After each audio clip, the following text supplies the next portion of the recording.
What is going on, everybody? Happy Monday to you all. What's up, world? How are you all doing today?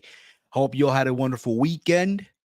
This is another live edition of Steve's Kitchen here on the Around the Point Network YouTube channel. It is Monday, September 30th, 2024. And as always, guys, I am Steve, and I'm here joined by the good brother, the one, the only Chase Oliver. Chase, how are you? How was your weekend, man? Good, man. Weekend was solid. Mostly just worked, but other than that, pretty good. That's what's up, bro. That's what's up, man. Just me, just chilled, been with the family.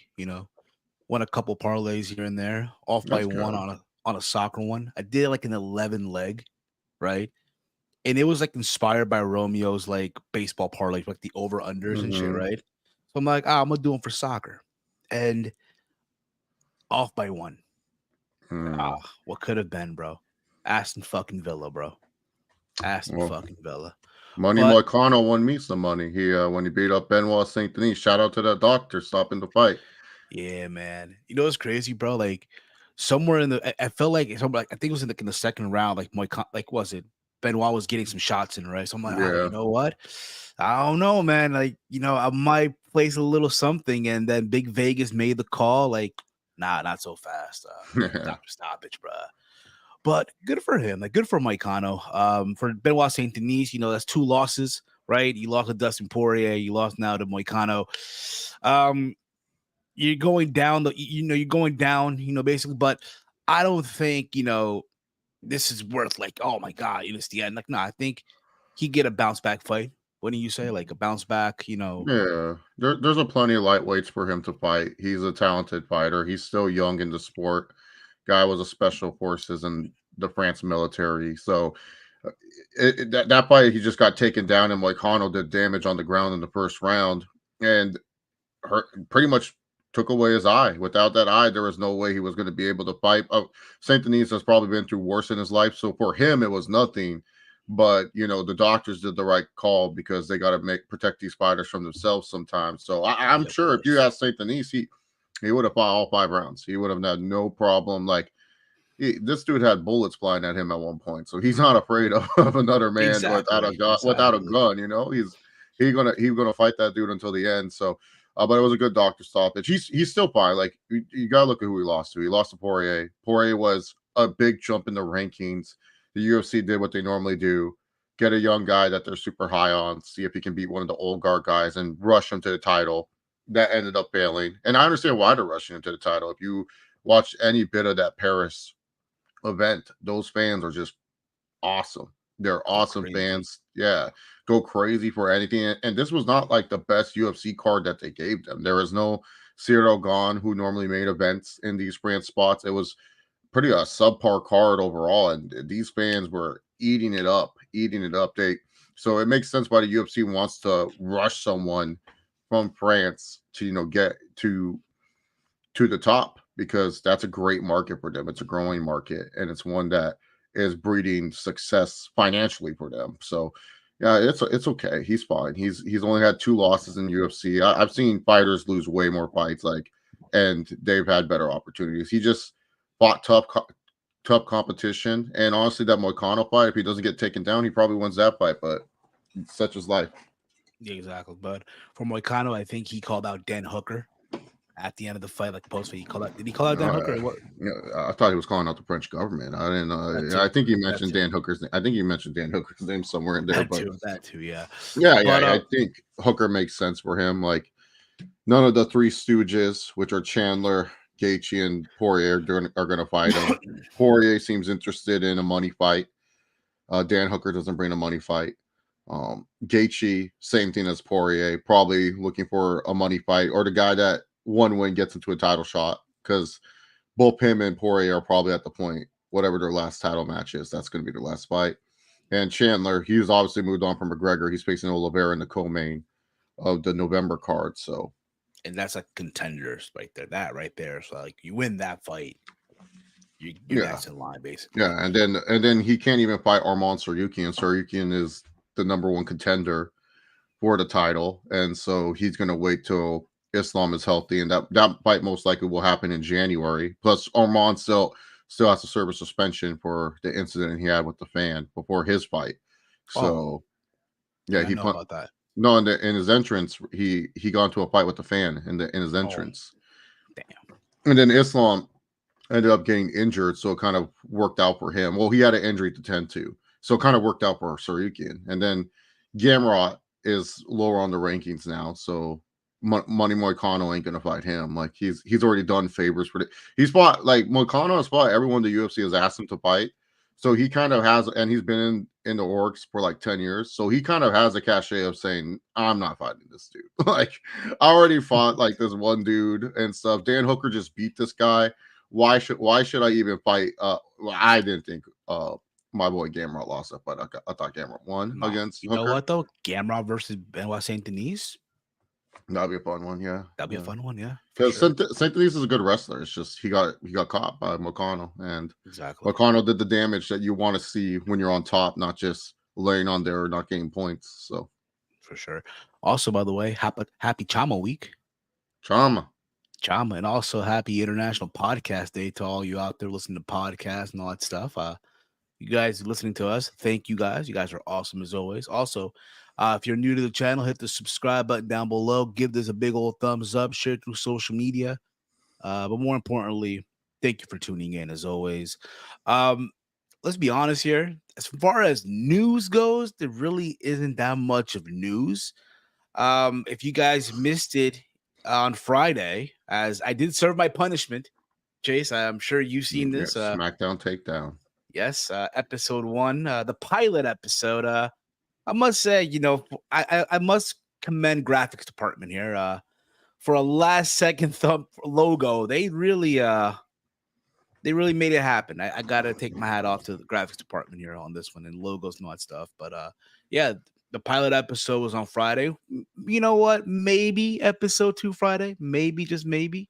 We'll see how things go. But overall, I thought SmackDown was a pretty good episode. Did you get to catch the clips or anything like that from SmackDown this past Friday? Nah, SmackDown kind of is on the back burner. I'm probably going to be back in on the SmackDown train after Bad Blood and stuff. Like let me get back on the NXT CW train first. Let me watch that. Raw obviously has been good. SmackDown's always been hit or miss. It's like they'll have a good episode and then they just come out flat. So I heard Carmelo and Andrade once again had a fantastic match. People were saying probably the best match between these two. And Of so I course. heard that, but other than that, I didn't really watch too much. I caught like notes, but I haven't watched anything. There was so much football on this weekend, and I was just like I was more focused on football than I really was of SmackDown. It's just SmackDown's night sucks. They really got to move it from Fridays, in my opinion. I think Fridays is just such a rough night for USA Network television, but Oh, of course, man, of course. But overall, I did think Mello and Andrade had like the best match out of their 7 series. 'Cause now they're gonna go to match number 7. I thought the match from Friday was probably their best match out of the entire series. Um, Bailey is gonna be facing Nia Jax at the PLE, and they're still doing this ongoing thing. When is Kevin Owens gonna, eventually? 'Cause it's coming. The heel sure. turn. The turn is gonna happen before you know it. So there was that.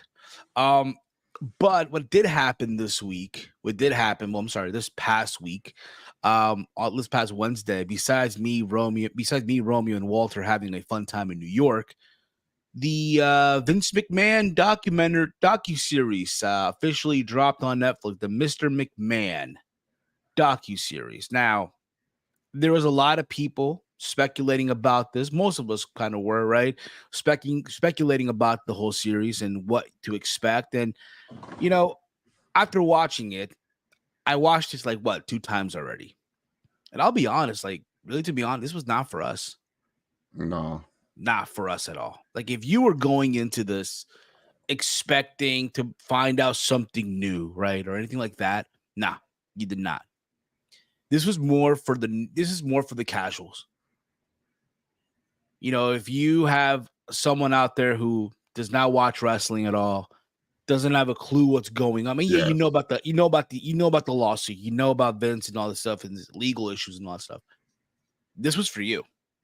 Like I had my cousin call me who's a casual viewer, like, oh my God, this is crazy. He did this, he did that. I'm like, Yeah. yeah, bro, he did that. Yep. No way. I can't believe it. Yeah. That's who this was for. You know, I felt like there's some stuff that could have been, I wish they would have, like, went into more, like Vince's early childhood, Yeah. for what I it's agree. worth. I wish, you know what I mean? But it was 6 parts. Like, most episodes were like an hour. I think one of them was like an hour and like 10. I think it's like whenever you see these Netflix documentaries, right? The last episode is the longest one. Mhm. I don't know if many of y'all caught that. But what was your overall thoughts, Chase, on the documentary? What did you like? What did you not like? All that Yeah, stuff. I felt the documentary was like a 5 out of 10 if you're a wrestling fan. Like if like for us, like I was interested in it because I have friends that work obviously at Netflix, and I had one guy who was a test screener for this, and he said that like he's like, I don't think this will affect you because you're a wrestling nerd. Like I think you'll come away from this like you knew everything. I was saying, oh my god, to everything. And when he said that to me, I was like, that's interesting. He would say that to me and stuff. And so I was all like, will this not have anything like new for me? Like because I was expecting some new stuff. And then after episode 2, I was like, yeah, this is more for like non-wrestling fans, the casual Netflix viewer, because the whole idea, I guess, and Bill Simmons and David Shoemaker, they did a clip from the podcast that him and Bill did. They uploaded the clip on YouTube, so I think it's a good thing to kind of watch that clip, and then you kind of learn what they were trying to do with this documentary. So you don't really like grade it too harsh. For me as a wrestling fan, it's a 5 out of 10. But I think if you're someone that doesn't watch WWE or know too much, or you used to watch and you kind of stopped at some point in time, I think this is like an 8.5 out of 10 documentary for those people. Because some of the information, if I stopped watching wrestling in 2011, and I didn't get into the internet space of wrestling, I would literally be like, holy shit, this guy was crazy and stuff. And I think either episode 3 or 5 are my personal favorite episodes. Episode 3 is the screw job episode, and that kind of like shows people like how petty wrestlers can be when it comes to finishes and everything like that. And I always love the Montreal screw job aspect. I think I it's the fun. I they, think it's the they funniest miss thing in one wrestling. detail though. They miss one detail though. They What they missed the miss. fact that Bret Hart had creative control. Yeah, they didn't mention that part at all. They just talked about how he had a big contract. Well, you know what's funny too? They talked about how Brett got this contract. But I thought the reason Brett left for WCW wasn't because Vince couldn't afford the contract. I thought it was because Vince knew that he was underpaying Bret Hart, and Bret asked for a pay raise, and then Vince said, "I can't give you that pay raise," and stuff because he signed Bret to like a ridiculous like 20 year, 20-year. yeah, 20-year fucking contract, and Vince knew that like by the time it reached like a certain year, Brett would need a raise because you can't just pay Brett 1 million for 20 years. Like Brett's going to ask for more money down the road. So I thought Vince, that's what they meant by Vince couldn't afford it. But I thought it was because Brett asked for a pay raise, Vince said no. And then Brett said, okay, I want to go to WCW. I didn't, they really made it where it felt like very pro McMahon there in that episode. And then episode 5, I think is like probably the one that like me as a wrestling fan, I found that more interesting with Shane and Stephanie and Vince. Yeah, That's more of the and Linda. That's more of the family side of things. And so I that felt too. that I thought that was interesting a It lot was. when it came to that because that was interesting. Obviously, they brought up the story, and it was like so wild. Stephanie won't even talk about it, and Vince is just chuckling. Like he think that's what I want to see more. Like just how Vince's creative mind and process thought things were going to go through and stuff. Like that right there was hilarious. Like not hilarious, but like just Vince, like the way they edited it, where Stephanie's like, I don't want to talk about that. No, nope, nope. And then it cut to Vince. He's like, oh yeah, I wanted my daughter was pregnant. I wanted to say I was a plotter. And he was laughing like he thought this was the funniest thing of all time. So, yeah, to be honest, like, oh, and episode 6 was wild, but I think that was just wild based off the takes. Like Vince saying that Undertaker wasn't concussed. He was just in shock that he told them that the streak was ending. I thought that was fucking insane. I was literally like, wait a minute. Like, you think he wasn't concussed? You just thought that Undertaker couldn't get over that you told him he wasn't winning this match? Like, what's wrong with you? For sure. It is crazy because like it's one of those things where you realize too, like for me, episode 1, again, his early childhood, right?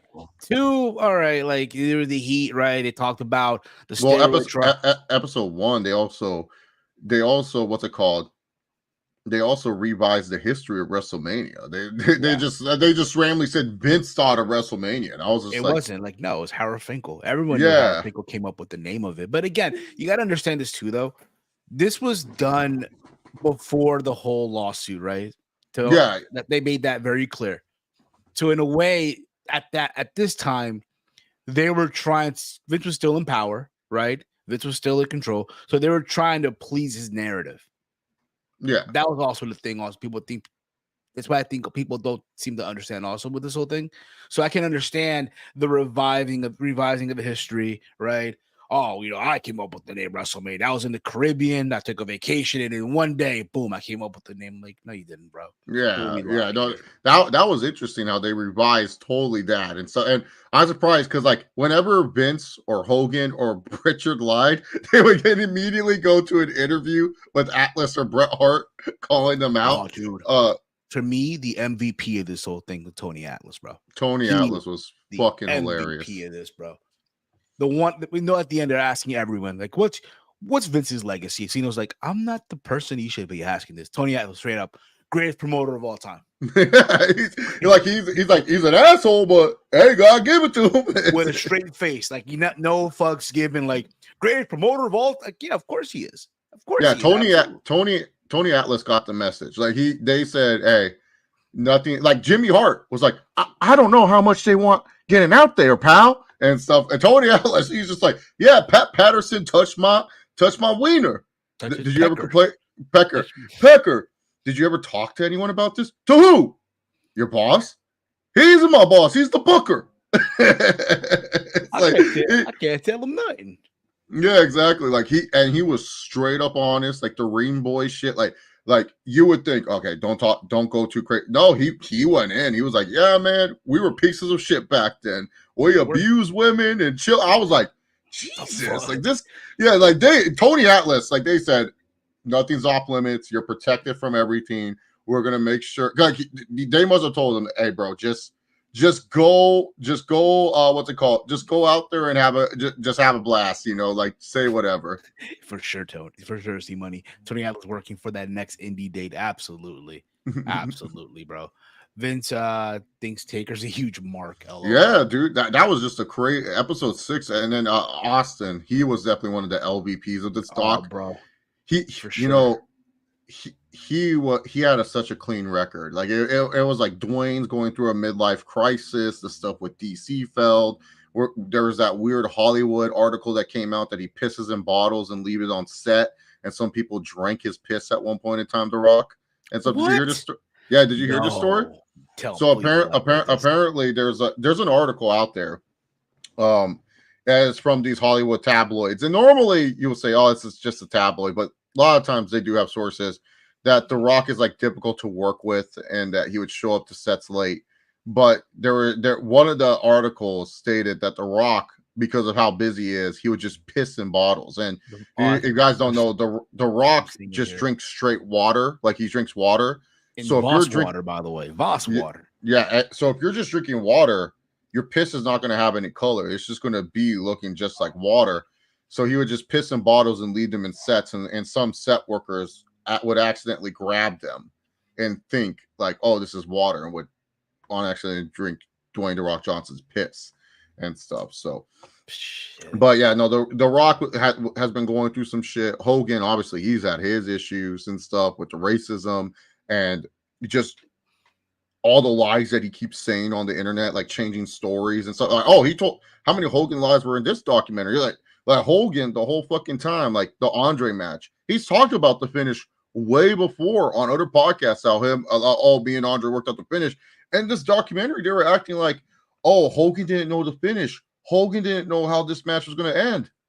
Motherfucker, didn't you go on a podcast and you talked about how you Vince pitched it to you to slam Andre, and you didn't know it was possible because at that time Andre was 700 pounds, even though he was never 700 pounds in his fucking life and stuff. And then that you had to slam him. Like, did you talk about? I swear there was a podcast of you I saying you think there knew was the finish. also one. There's also one where he's like, "Oh, I slammed him and I broke all the muscles in my body and shit." I'm like, "What the?" Yeah, like you knew the finish. Why is it that now you're telling a different story? And this Netflix documentary where you said, "Oh, I didn't know the finish," and Vince was all like, "Well, Andre's a giant. I can't tell him what to do." Vince, what are you talking about? You're the booker. You flew all the way to fucking wherever the fuck Andre was filming that movie, and you asked him to come in to do WrestleMania. What do you mean? Otherwise, he would have just said no. Like, what are you talking about? He's a giant. You can't tell him what to do. Like, what? I always felt like, and again, I always thought The Princess Bride was filmed after like WrestleMania. I didn't realize it was filmed before. That being said, though, again, there's so much shit here. Like, bro, this is just crazy, right? And again, Steve Austin, like you said, LVP. Like, again, he had a good thing going for him, right? Posting his cats on social media, right? Winning people over, and then they brought up Chris Benoit. Yeah, they brought up Benoit. By the way, I love McMahon in this documentary. Again, talking about everything, referencing kayfabe, referencing all these wrestling terms, babyface and heel and stuff like that, right? But when they brought up Benoit, they're talking about, CTE. And Steve Austin says, "Oh, I don't believe in CTE. Yeah. I haven't dropped on my head." And they showed like the clip where he breaks his neck, and it's like they did a good job editing. But I love when they were talking about, we don't think it was concussions or anything. They just show clips of Benoit getting hit in the head with a chair, the diving headbutt, and like Hogan was trying to defend it. It's a work, brother. Where you grab my okay, Hogan. Gravity is not a work. If you fall off a turnbuckle and you land on your head, it's still gonna hurt. Like, yes, they're trained professionals. Yes, they train for this. But you can't train for gravity. Whatever happens when you jump off the ropes, that's in God's hands, man. Like, that's in God's fucking hands. The good Lord will protect you and stuff. But yeah, no, when Stone Cold said that, you could tell there was instant regret because he rubs the back of his head and stuff, like, But Steve, he's a straight shooter. They probably asked him, "Hey, do you want us to cut that?" No, man. Can leave that in. Leave that in. It's all right, man. Like Steve, like that's one thing I respect about Steve Austin. He's a straight shooter when it says to that. And he hasn't doubled down, he hasn't come back or said anything. At least I haven't seen anything on his social media saying that he made a dumb comment and stuff. Like, I get it that Austin, he was privileged to work a very light style later in his career where he did not have to get dropped or take too many bumps. Like, let's just face it, Stone Cold, after the neck injury, he was just a walking fighting wrestler. Like, he didn't do anything. He didn't wrestle. He was literally just punch, kick, Luthez press, stunner. Yeah. And that was it, basically. Sometimes he would do a DDT, like win world titles and drink beer, and that's the bottom line. And Stone Cold said so. And exactly. Blood and stuff like that.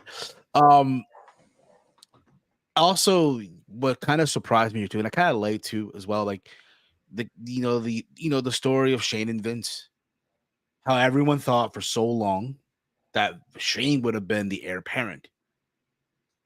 Everyone thought at one point, "Oh, Shane McMahon's going to take over." Even I, when I was younger, right, watching, right, and I saw Shane and Vince and all that stuff, right, and I even thought there was a point where Shane might take over the company, right, and you see just like how Shane had ideas, and there's that whole clip of Vince. They were eating together, right? And Vince told him, "Hey, right here, the only way your story's ever gonna go through." Okay. I don't believe Paul Heyman on that one. I think this is a romanticized Paul Heyman story. Paul Heyman's one of the best storytellers.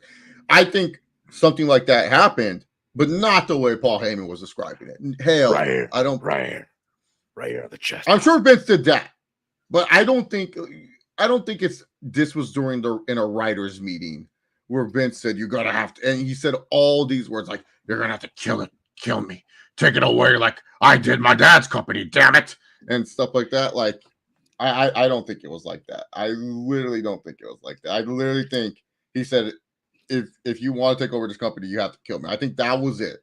and then Paul Heyman's like, I'm going to tell the best story possible out of this. Like, come on, it's Paul fucking Heyman. Yes, He's right. so good at telling stories. He is. Heyman was helping Vince. Did you remember in the behind the scenes scene when he was struggling here in the interviewer? Heyman asked him a question. Heyman had to repeat the question to Vince. So come on, man. Heyman's Team Vince. Like, he didn't show it too much, but we know this motherfucker Team Vince. I think deep down, everyone in some way, shape, or form are Team Vince.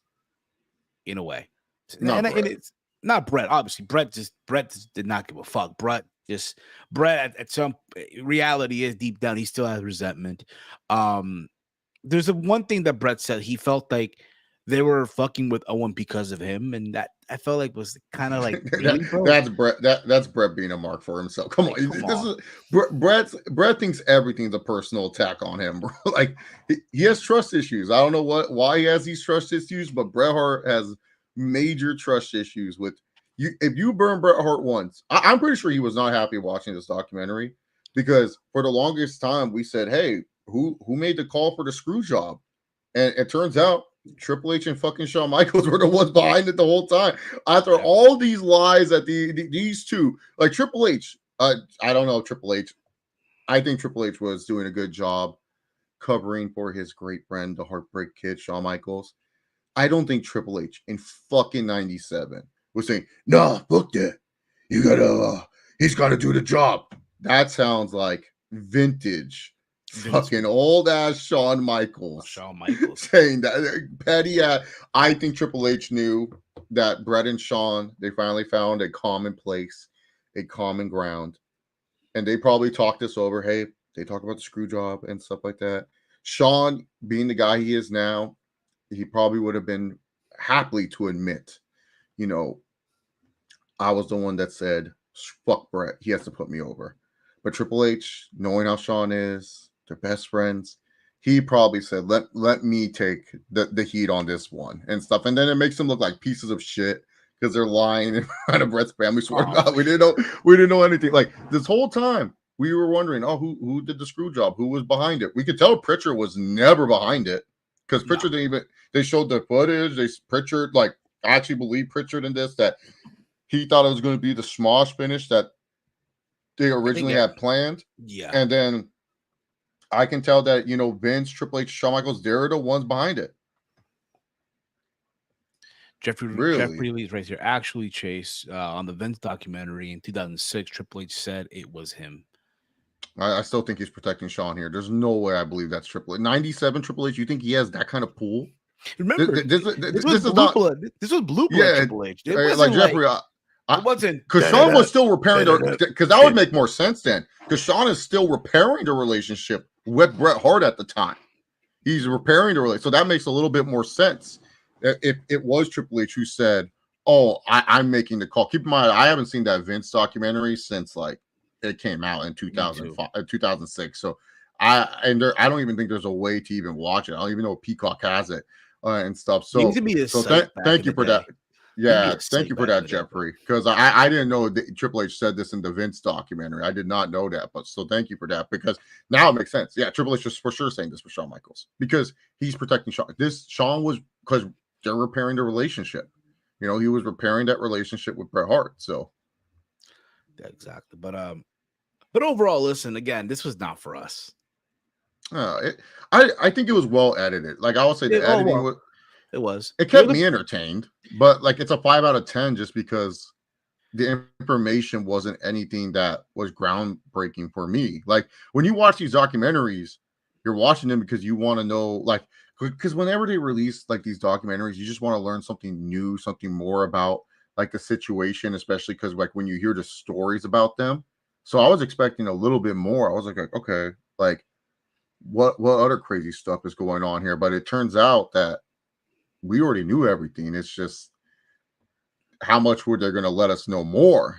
And they didn't let us know more about anything, to be honest. It was just kind of like, what we already know is what we already knew and stuff. And so I didn't get any new information on it, but I'm sure a lot of people, and if a lot of people say, oh, well, the documentary, like if wrestling fans say the documentary sucked, and I don't know. It's still in the top 10 of Netflix. So That I don't too, think yeah. it did that bad if it's in the top 10 a week later, like, almost a week later. Like, to stay in the top 10 of Netflix is pretty hard. Netflix just produces content like Left and right. out of the wazoo.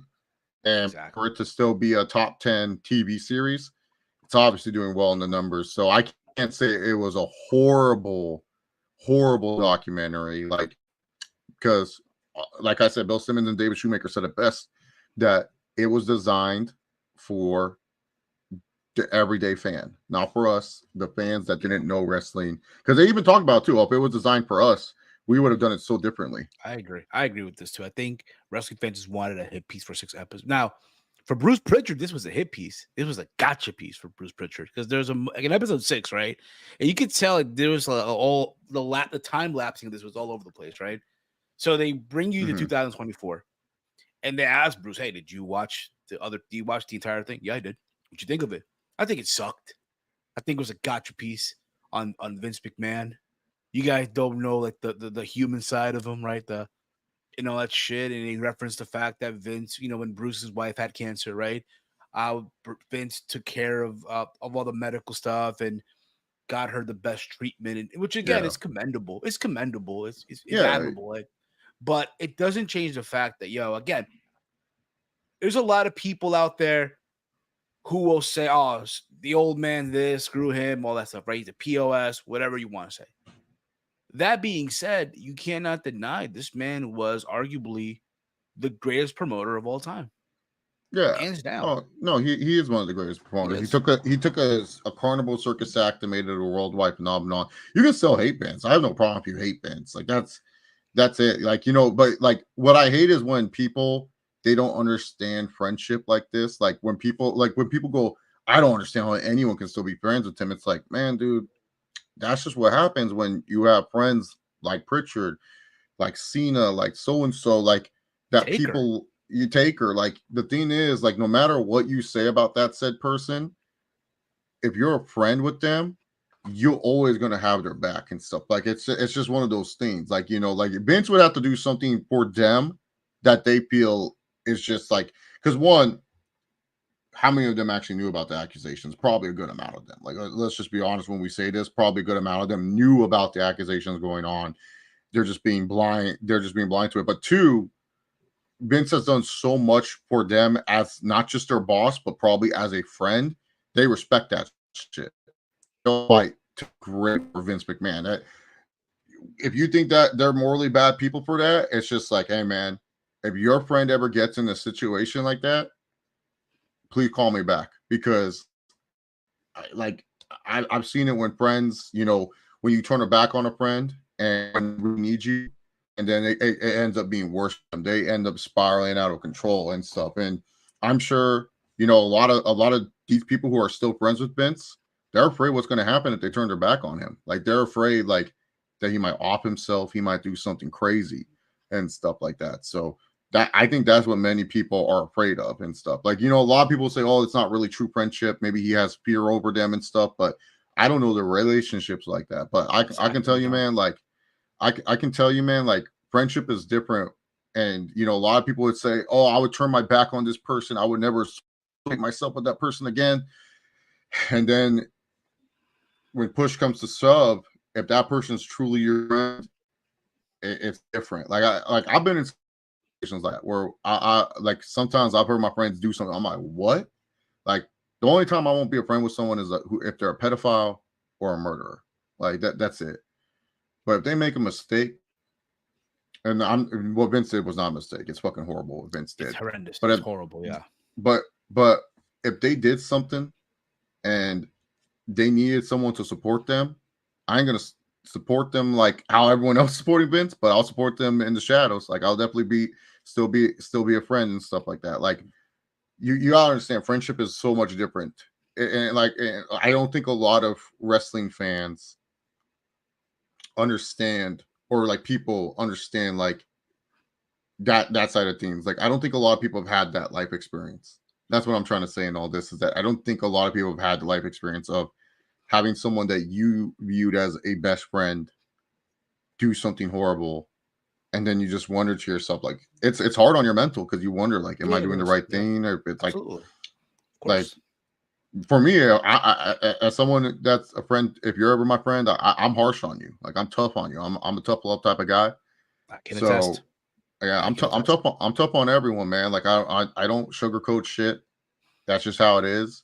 And I push people to be better and stuff. And I would rather see people get better because like I'll be honest, man. One of my friends got into a situation.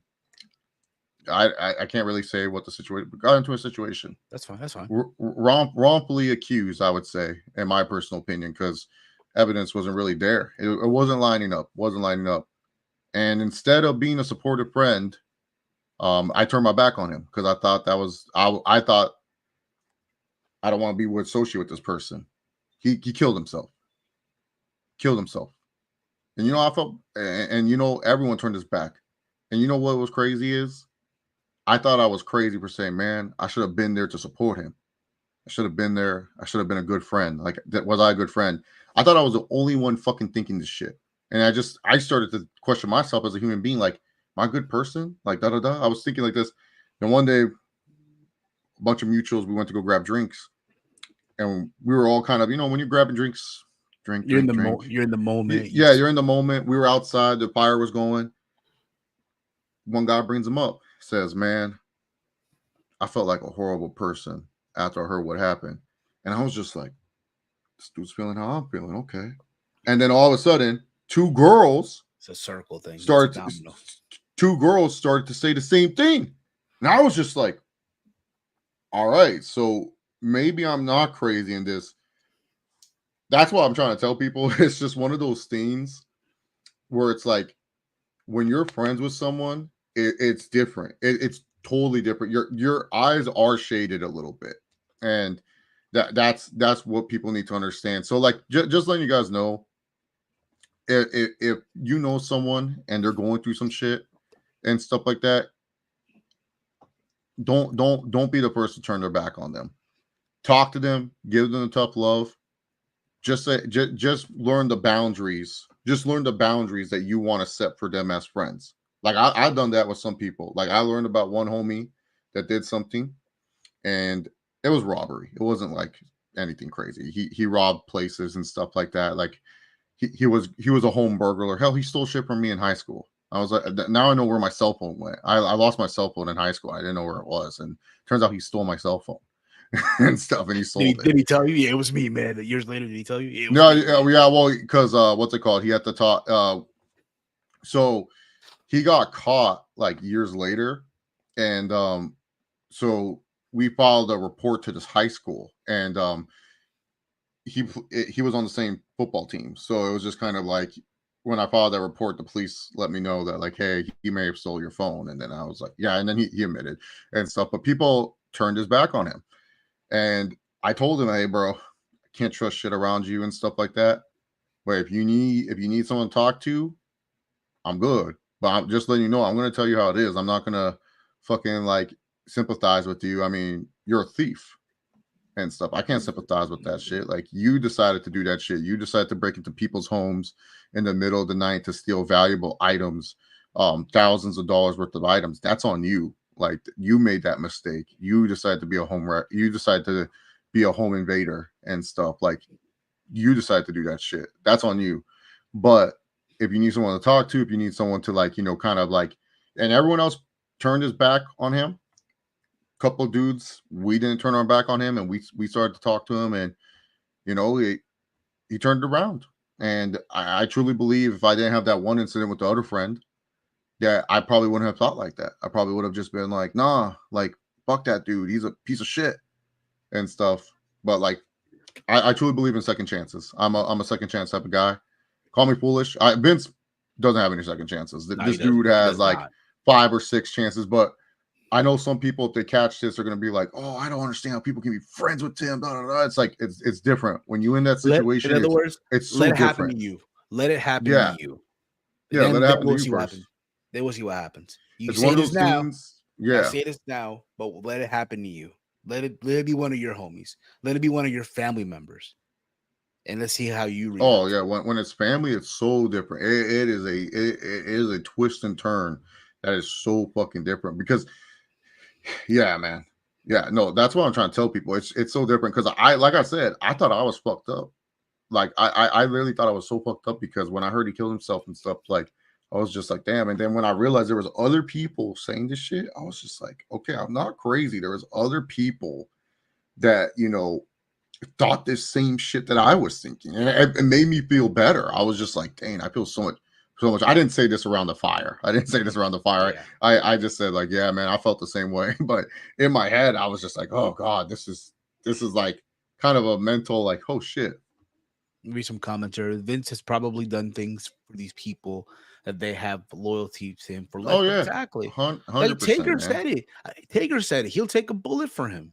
Yeah, he would take a bullet for a guy. Like you don't just take a bullet for a motherfucker and stuff like that. Takes a lot of balls to say.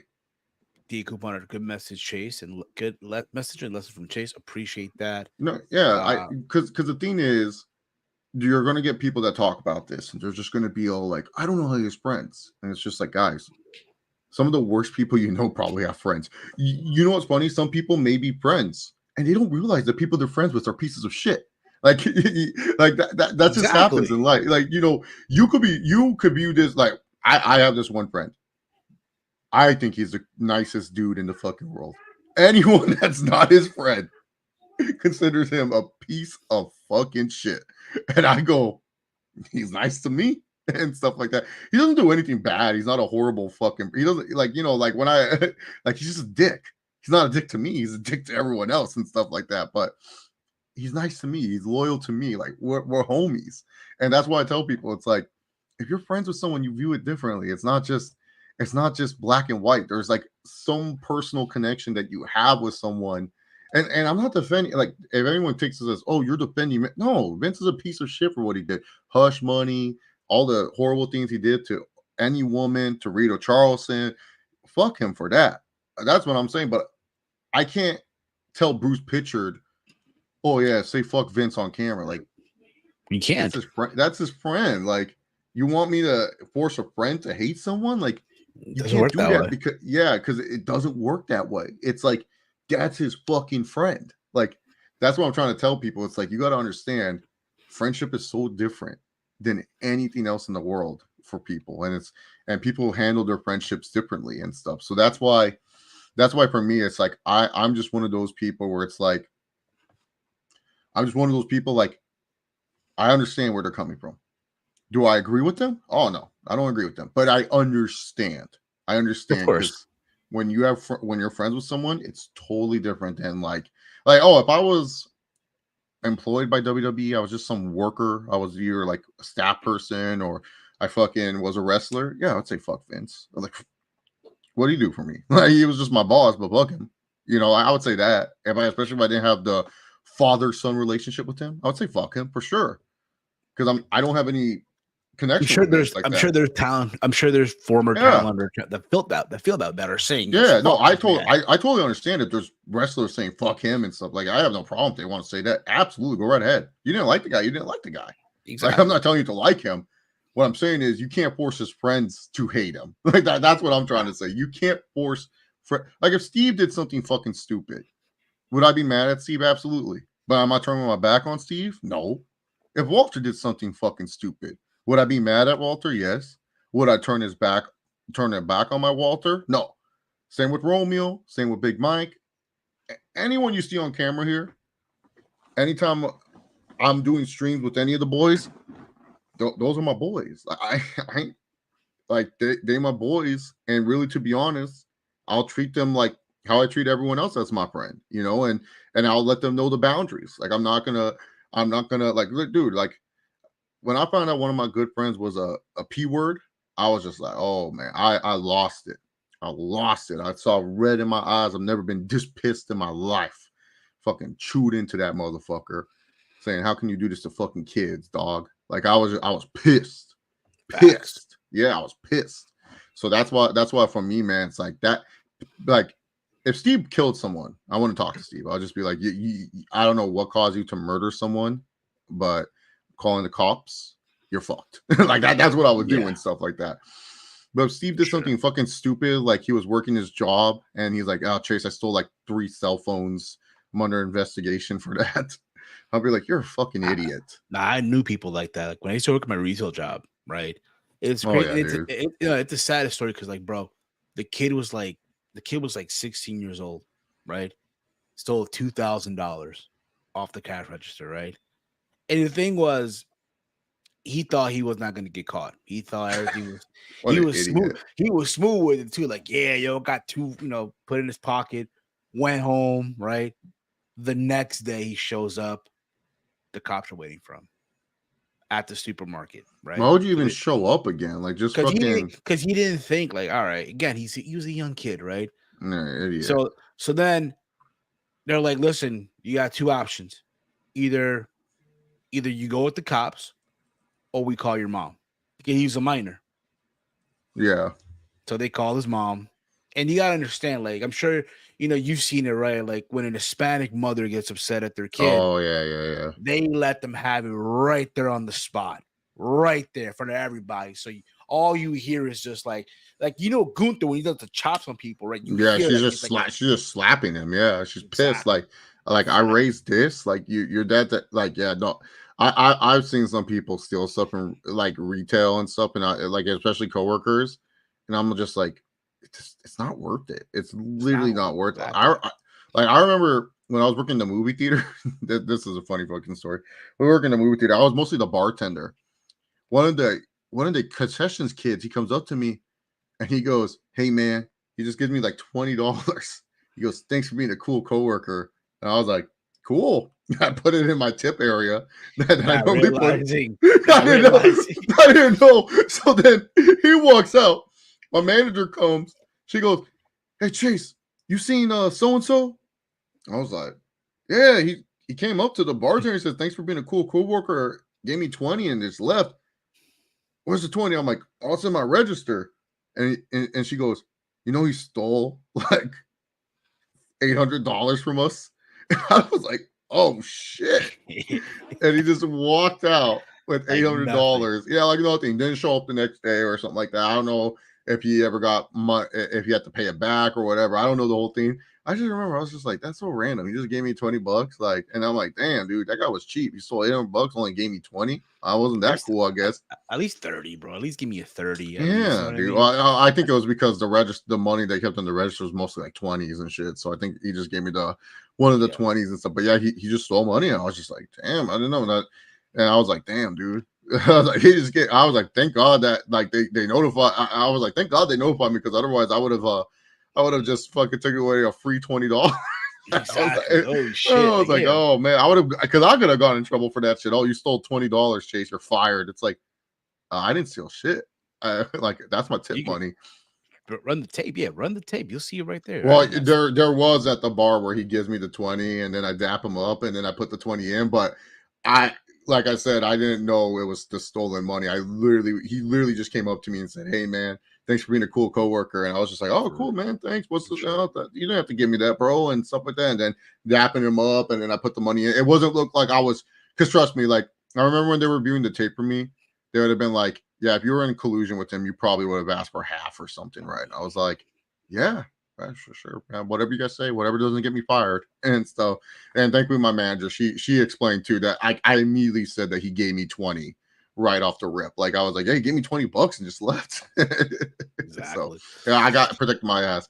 And Jeffrey, I don't think a lot of wrestlers probably are going to ever come out publicly about this. PR teams are probably like, just don't touch it. Maybe so. I mean, you never know. Maybe later on it's on a random podcast, on a shoot interview. Oh, maybe. you know, those people are going to ask, but it's up to them to answer the question. Yeah, no, it's like it's PR. They're PR trained. They probably were saying, hey, this documentary probably won't.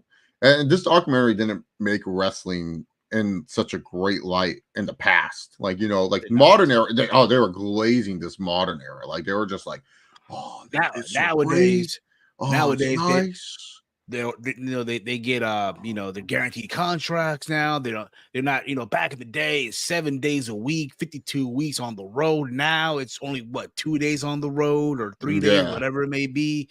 Now this and that, and again it's a different I know. Yeah, days. No, they did a good job at glazing the modern era, so that way it was just like, hey guys, whatever you see in this doc, it's not the same now, because there's those people, they'll be like, I knew it. Wrestling's still the fucking same. And then they were just trying to remind people, like at least every episode, like Meltzer had to remind people. My favorite Meltzer dig in this one was he was like, the superstars were much bigger in the Attitude Era, but they get paid more now. I was just like, damn, dude, you have to just make these guys not feel like big stars, didn't you, Meltzer? Oh, you little prick. He was also like a mix of MVP and LVP to me in this docu series. I don't know how many of you guys feel about it. Like, I don't know how many of you guys feel about that. Like, usually like in the border for me a little bit. But outside of that, again, guys, if you have not watched this yet, again, if you know already about all these stories from the past, you're not really catching much. I also love Dark Side of the Ring on their social media. The day the docuseries came out, just in case if you've not checked out, go watch our other which is on Hulu, by the way. And they're promoting every single story from like that was featured in the docuseries, right? Yeah, Bill Simmons and David Shoemaker gave them a shout out in the little podcast clip there. Like, with all the Dark Side of the Rings out there, like we knew that we weren't beating anyone to the punch when it came to these crazy stories. Like they tell great stories. Like, so they gave them a shout out on the podcast. Wonder how Gorilla Monsoon would have run WWF, because that was also a thing. I didn't know that either. I didn't know that Gorilla Monsoon. I think that's the only new thing we learned about this was that Gorilla Monsoon would have owned the World Wrestling Federation. I think also, and I think this is kind of like cool too. Like, again, Vince Jr. was also trying to get that validation from his father, right? Like his dad gave him tough love. Talked about that before. But maybe I missed it, but like on Austin's podcast, he talked about that. Like near the end, when he like managed, like he didn't believe that Vince Jr. would complete all the payments, and then he was beating up every. Like remember, Vince Sr. was friends with everybody, right? He was friends with everyone, played fair. Vince Jr. was just, again, savage, did not give a fuck. And when he was beating everybody, you know what, Vinny? They were never my friends. Fuck them all. I love you. And he, and then the way he made it seem like, the next day he died. Yeah. The way he made it seem like saying I love you to your son was too much. He couldn't do it anymore. He was like, I'll show too much compassion. I just gotta die right now. Yeah. But there's the thing, we don't know. I think it probably still would have been a territory thing, and then eventually we don't know. Yeah, I think Gorilla would have kind of done what Vince did suitably, but he would have just gotten like the big characters. Like I'm pretty sure he would have still bought out Piper, would have still bought out Junkyard Dog. I don't think he comes up with Hogan. Like, I don't think Hogan becomes a theme with Monsoon. I think he would have bought out a lot of the big characters. I think Dusty would have actually benefited from the fact that it was Gorilla Monsoon. Yeah, it might be Dusty Mania. We like Hulk Hogan, who. Yeah, that guy that Dusty Mania, baby, running wild, baby, run white and blue, if you will, boogie funky like a monkey, baby. Like the AWA. It's just like we just remember Hogan as like, the dude that like ran the AWA for years. Like he was like the world champion until like 92. No one cared. Like that's what we'd probably recognize it for. They were glazing WCW like crazy too in this documentary. They were like Eric Bischoff, 83. You're like, Jesus, goddamn, bro. Homie, we get it. Like, we get it. Again, he's the only one who has come close, to putting Vince, putting his back against the wall here, right? And all that stuff. We get it. Mm-hmm. But outside of that, again, there's some other topics here as well that happened this week. Well, we didn't do Raw Rundown, but yeah, Jey Uso did win the Intercontinental Championship off of Braun Breaker in the main event. I thought their match was, for what it was pretty good. Jey Uso got the win. And your thoughts on that match, Chase? Oh, it was really good. It was a really good, fantastic main event. And pretty much for Braun Breaker, listen, he's going to be fine. That guy's going to be a future world champion. But who knows? Maybe he gets the belt back down the road. He gets the belt back, and we'll see. But Also in the news as well has been the Lucha Brothers. The Lucha Brothers, as you guys may know, the word going around that they were making their way to WWE, right? And Tony Khan said, "Not so fast." Tony Khan decided to add more time into the contract of Rey Fénix for Yeah. injury time, and this has gotten a lot of people on social media, like the wrestling fans, right, on social media, upset.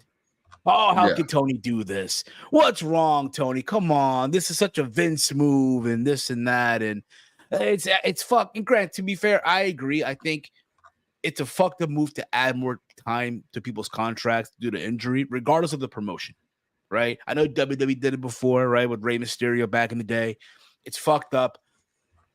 As fucked up as it may sound, I said this a little bit on SmackDown Takedown. Tony's well within his right to do so, though. Yeah. You call it petty all you want, but Tony's well within his right to do so. Yeah. At the end of the day, Didn't do anything wrong. I you did mean, anything wrong. Ray and Penta, they did something wrong. They were talking too much about going to the other side. And look, and then also too, there was the talks of how he wanted them to stay a little bit longer to put people over, and who knows how that conversation went. But yeah, why should WWE get these guys right away? Like, it sucks, but you're under contract for a reason. And when people say, "Oh, like, look, it's a business at the end of the day." It's a very competitive business. One of the things AEW has over WWE is that they are willing to pay talent more money. Like, these are what wrestlers, when they're going through contract negotiations, this is what they're going to have to think about from now on. Do I want to go to WWE, which may be a little bit more less paid than AEW, but give me the biggest exposure possible? Or do I want to get paid a lot of money wrestling for AEW? It's a very competitive market. This is not like when TNA was a thing. Like, TNA couldn't like afford so many of these talents. And if WWE released them, it was whatever, Nowadays, WWE and AEW, they're keeping talents that they feel are subject to switch brands. They don't want these guys to go anywhere. Like Miro, for example. You may not be a fan of Miro. WWE may like him. Wrestler of the year, bro. That man's wrestler of the year, bro. I don't care what anyone says, bro. Getting paid not to do anything. But that's the thing. Exactly. Tony Khan's willing to, just let Miro sit, get paid to do nothing, because, hey, if he goes to WWE and then all of a sudden, Vince petty books him, or not Vince, Triple H petty books him, and to make him feel like such a bigger star, then it looks Tony look bad, because then Tony's like, oh, I couldn't get this guy to do this, but somehow, some way, you got him to do this. ... Like, they're keeping tabs on who wants to go where. They know what these wrestlers want to do, and that's why some wrestlers are just waiting out their contract, or they're sitting there not doing anything, and both AEW and WWE won't release people unless they have to, and unless they feel like, oh, this guy's a roster risk for us. Like, there's no reason to keep him on the roster. Look at Aussie Jones, roster risk, the guy that they probably don't want. And he had it all too. He had everything going his way, right? When he finally made it on the main roster, right? With the New Day, had a good presence to him, right? Got that good that moment, right, where he got the two guys up, right? Yeah. And then boom, this happened. You find out, not so fast. Yeah, exactly. Yeah, no, but that's what I'm saying. Like, what Tony Khan did, yeah, it's petty. Yeah, it's scummy. But guess what? He's a businessman. Like, for anyone who thinks that, oh, AEW is just a fun hobby for Tony Khan, you're a fucking idiot. Because if this was a fun hobby for Tony Khan, oh yeah, go ahead. Bye. Bye, Rey Fénix. Bye, Penta. Like, why would you care if these guys stayed on the roster, if this is just a fun hobby? If this is just Tony's fantasy land? No, this is a business. I don't think Shad Khan gave his son money just for fun. That guy is a ruthless motherfucker, Shad Khan. He's going to make sure he sees an ROI on AEW. Do you think they own the Jaguars just for fun, to own a football team? No. All these billionaires were sitting. They were talking to another billionaire. This one billionaire was like, oh, I just bought a football team, and I'm about to sell it for quintuple of what I bought it for. And they were like, okay, let's buy our own football team. Looked at the teams, bought the Jaguars, and the ultimate end goal is, pull him when that was the trend. Every fucking billionaire was buying steak or buying a Premier League team or soccer team, like just any type of team. But this is the thing. They've owned the Jaguars for close to almost 10 years. I think it's like 10 years at this time, or 11 years. Jaguars. 0-4 now, Jaguars. Yeah, 0-4 now, Jaguars. Yeah. Like, do you think they're doing this for fun? Do you think this is like, oh, billionaires can do it? No, because they know if they make a profit on this, it's a huge profit. They can easily quintuple the money that they bought the Jaguars for. And then they can sit there and say, oh, laugh to the bank. Like, and then they become heroes. Like, oh, they're the former owners. They'll always have a seat in the arena, in the stadium, whatever. Like, do you think they're building a new stadium in Jacksonville for fun? Like, oh yeah, we're just gonna build a new stadium. No, it's money. It's all money. So when he's running AEW, it's a fucking business. This is not like, I've seen wrestling fans saying this is all for fun for him. Yes, he may love doing this. Yes, he may love owning his own wrestling company, but at the end of the day, it's a fucking business. He's running a business, and you're not going to let an asset go just because they want to go somewhere. If you can add injury time to said asset, you're going to add injury time to said asset. For sure. That's just it. And because you know that he's going to go to your competition. You ain't going to just let him walk there. No, you know what? You got injured. You have to serve this injury time.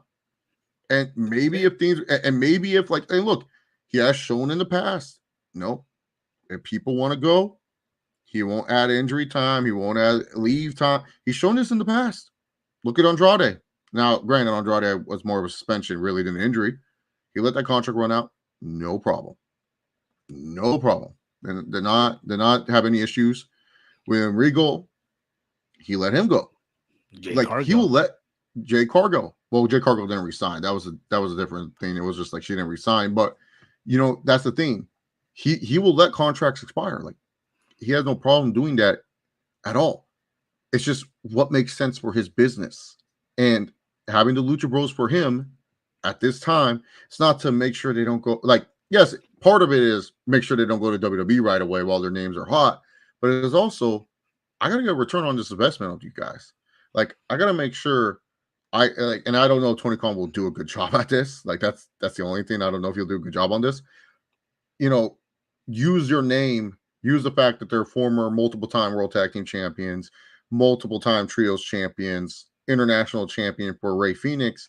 Use them to help build up other talent. Now, I think Penta's good. I think Pentagon is good to go. Like, he might be able to just go to WWE right away. But for Fénix, hey, sorry, man. Just do your job, stay healthy, and you'll be good to go soon too. Like, that's just it. But yeah, and to be fair too, and to be fair also, Penta going by himself is fine too, because we've seen Penta. If you watch Lucha Underground, right? Penta as a singles guy can go. Hell, even in TNA, I remember that time, and he was the TNA World Champion, for like a couple days, and then they put the belt back on Aries, whatever it was. But still, we know Penta as a singles guy, he can go. Yeah, like people need to understand. Like, yes, you can be upset at this for sure, like, and stuff. But when you look at it from a business perspective, he did what was best for AEW's business. And ultimately, that was to keep Rey Fénix under the roster. And that's why other guys are under the roster. Because, look, if you make it your intent, if you tell Tony Khan and you've been missing time, hey, I just want to go back to WWE and stuff like that. Like, it wasn't like the Ethan Page situation. Like, Ethan Page didn't even have WWE as an option. He just said, hey, you ain't using me to what I think I'm worth. Let's just end the relationship here. And they ended the relationship. And then bam, Ethan Page, somehow he got a call to WWE and he went. And now look at him, NXT champion. Yeah. And part of it could be a petty push type of thing where it's and stuff, but that's a different discussion. But that's what I'm trying to say. Like, when you tell your employer, let's put it into perspective. Maybe some people would understand. Just imagine you working at Target and you sign like a contract with Target and you have to work there for so many years or something like that. Also, motherfuckers from Walmart want you to work there and they tell you everything. You go, oh shit, dude, blah, blah, blah. And you're telling your manager, oh yeah, man, I want to go. I'm going to Walmart and stuff. Do you think your manager is just going to let you go of your contract? No, they're going to want to keep you if you're a good worker. So that's why I'm saying, like, if you can provide some value for them, or they know you can provide value for someone else, they're not going to let you go. They're going to keep you. Now, that's how it would work if it worked like that for retail jobs. Obviously, most retail jobs, once you get a better job, you just leave the other place. Yeah, You're just like, in, yeah, put your 2 weeks in, you done your thing. But I was using an example of like, if you're valuable to a company and they really like you, they'll do a lot to keep you. And that's the thing with AEW. Rey Fénix is very valuable to them. Rusev may not be valuable to AEW, but he probably is valuable to WWE to some extent. We don't know. We don't know how much WWE values him, but obviously enough for AEW to be like, we ain't releasing you. Like, what's the point? Like, there's no point in releasing you because because look, they all have communication. They all know shit. They're behind the scenes. They know this stuff. Do you think Ricky Starks, you like sitting at home? No, he probably doesn't. But he probably has made it very clear, I am not sticking around here. So if you're Tony Khan, why the fuck would you try to drive the value up for Ricky Starks if he's not going to stay? Exactly. It makes no sense. And why if you're give Ricky him Starks, TV time at all? Why give him TV time if you know he already has 1 foot out the door? Yeah, and then if you're Ricky Starks, why would you want to go on TV and it's just like, oh, I'm losing, I'm doing this, like, oh, then my value might tank, because that's how wrestlers think sometimes. So it just makes sense for both parties where, Ricky probably doesn't have injury time added, where it's just like, you know what? Let's just let this run out. We'll figure out anything, like reason why Danny Garcia is not on TV. Yeah, he just took out MJF, but there was probably a point of time they thought, oh, for sure, he's 100% coming back to us. And then probably Danny Garcia told them, he was like, want to explore my options. And they're like, fuck, we just did it. Like, that's the issue that you revolve in. And WWE will do the same shit. So, like, yeah, what Tony Khan's doing, he's running a business. Like, what do you expect? You don't just let, he's being a boss. And that's what people have always wanted Tony Khan to be, is more of a boss than a friend. Exactly. And he's doing the thing, and, people get mad. People got mad at him. And it's like, look, like, he's running a business at the end of the day. He's making his ends meet. Exactly. Joining us here as well, CPC. What's going on, brother? Yo, what's the vibes, Steve? What's up, Chase? Nothing much, man. Hope all is well with you. How was your weekend, brother? Man, it was crazy, but we got through, Exactly, man. Did you get to watch the Vince documentary by any chance, brother? Yes, I watched 6 straight episodes of it. No breaks, man. No break. Wow, all in one. Yeah, no breaks. Yeah. I mean, my opinion on it really is like, if you ever seen the Vince McMahon documentary from 2006, a DVD that I personally own myself, actually, then none of this was actually anything new to you. Actually, they go into more detail on that DVD than they do in the actual documentary. So that was kind of funny. But as Chase said, this wasn't meant for like a hardcore like wrestling fan or anything like that. But like, if you like just casually watch wrestling, you're probably like, God dang, Vince, this guy's terrible. He's crazy. Like my mom was coming in watching some of the clips. She was like right when they showed the Trish Stratus like dog barking thing. Oh man, she was like, dog. She was petrified. I ain't gonna lie to you, man. Bro, fourth grade me, yo? This was everything, bro. What? Yo, I ain't gonna lie. I always remember like when certain things were going on, because my family was mostly WCW. Like, I watched WWF. My only exposure to WWF was really like WrestleMania 6 and 7. And then most of the time we would watch WCW. Like, we would watch Raw every once in a while, but like Stone Cold was really like the only wrestler I knew from Raw and stuff. Like, I didn't learn about The Rock until like 2001 and stuff. And he was on his way fucking out of that company. Yeah. Because like we were mostly watching Nitro. We were a Nitro household. And I remember my mom, like, when certain shit would happen on WWF, sometimes she'd be like, man, I miss WCW. She would say, I miss WCW. Like, Undertaker. I knew Undertaker. Like, Undertaker, Kane, and Stone Cold were like the three dudes I knew from WWF, just because just because, you know, like My- I remember 97 we ordered the Survivor Series because my dad, he was like, oh, I haven't seen a Bret Hart match in a long time. I got to see if he can still go and stuff. And we were all confused what happened. My brother hits me up because he used to watch wrestling back in the day, right? And so he watched all 6 parts of the documentary as well. And he texted me like randomly, like, yo, Hulk Hogan turning heel, Bash of the Beach, because again, he was watching in that time, right? Greatest heel turn of all time. Nothing will top that. I'm like, okay. For sure. Hey, For sure. that's fair. Yeah. That was fair, yeah. But overall, I mean, listen, man, like we said earlier, it's not really meant for us. It's not, right? Your thoughts is from T and Couponer. Your thoughts on Tony Atlas in the doc.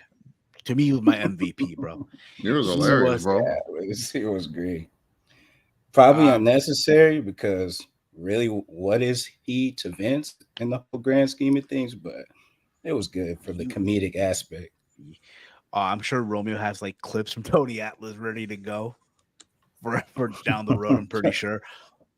But also before we put a bow on this, Chase, you did mention this regarding Triple H. There's something on social media that was happening. People were complaining about Triple H and him not pushing. Yeah. Me and CPZ been on this train for a minute. I can't remember what live stream we said on, but we said if you're a black talent, it ain't probably going to be good for you under the Triple H era. And I remember Romeo was on the stream, and he goes, "Really? I don't know about that." I'm like, "Nah, man, you didn't watch NXT. Bianca was the jobber to the stars on NXT, bro. She was losing to everyone." And I even did the joke. I said, all you're gonna see Lashley is bump, bump, bump, bump, bump, doing the dance. That's all he's gonna be doing. He's just gonna be doing the Lashley dance. And it's been 1 year or over a year since a black male talent has been on a PLE. Now the women, he has been featuring them, but he hasn't been booking them well. Like Bianca and Jade are kind of like in the tag division, like just put them to the side and stuff. Triple H, man. He really, really like, and Tony Atlas kind of said it. Vince didn't see color. You could make money for him. He's gonna push you. Vince, he probably hated black people, but he would push them if they made him money. He did not care. Yeah. Triple H, he is showing he is not in with that culture at all. Because when you look at Shawn Michaels is straight up in that culture. He is pushing. He's been to the black wrestlers, that kind of demographic. He's reaching it with everything he's doing with NXT, and he is letting these individuals be themselves on TV. Trick Williams, Obafemi, Javon Evans, Wesley. God, what's her name? Jada Parker, right? Jada Parker, Jada Parker, Kalana Jordan, yeah. Like you look at that right there. He's letting them be themselves. He's letting like Javon Evans. Oh, ain't no way he's talking like that on main roster. Triple H is gonna be like, why are you talking like that? No one understands what you're saying. I bet you he cringes every time Melo's like, when Melo said just put the fries in the bag. Triple H like, oh, I don't like that language and stuff. Like Triple H. I've been like, CPZ's been watching me for a long time, and we've had this discussion a lot actually about how Triple H just doesn't push black performers well at all. Yeah. At all. And we don't know why. And is he racist? Like, I don't want to claim someone's racist when I don't personally know the person and stuff like that. Like, but does he hate black people? Absolutely, Triple H hates black people. Like, I'm going on record on here. I'm going on record saying this. I could care less and stuff. If people get mad at me for saying that, I just feel Triple H NXT doesn't be getting a TV 14 rating tomorrow night. Yeah, well, it's on CW TV 14 on my end on YouTube TV. And then Swerve mentioned this on Twitter. Swerve mentioned that him and Triple H. Man, I ain't trying to hear about no Swerve Strickland, man. Fuck Swerve. Oh, Hey, what did Swerve do now? Fuck Swerve, Uncle Tom ass bitch. Fuck him. Oh, Oh, Hey, no. CP, for anyone that's watching, he may have a PCO picture. CPZ is really black, so he has the pass to use the terminologies on his fellow compadres. I can't. That's I would never If do not, that. That's horrible. Go back to any of our old episodes of Impact Breakdown. You'll see. CPZ was on webcam when we were talking to Romeo. We both did the Lashley dance. We were like, boom, boom, boom. We did the Lashley dance together.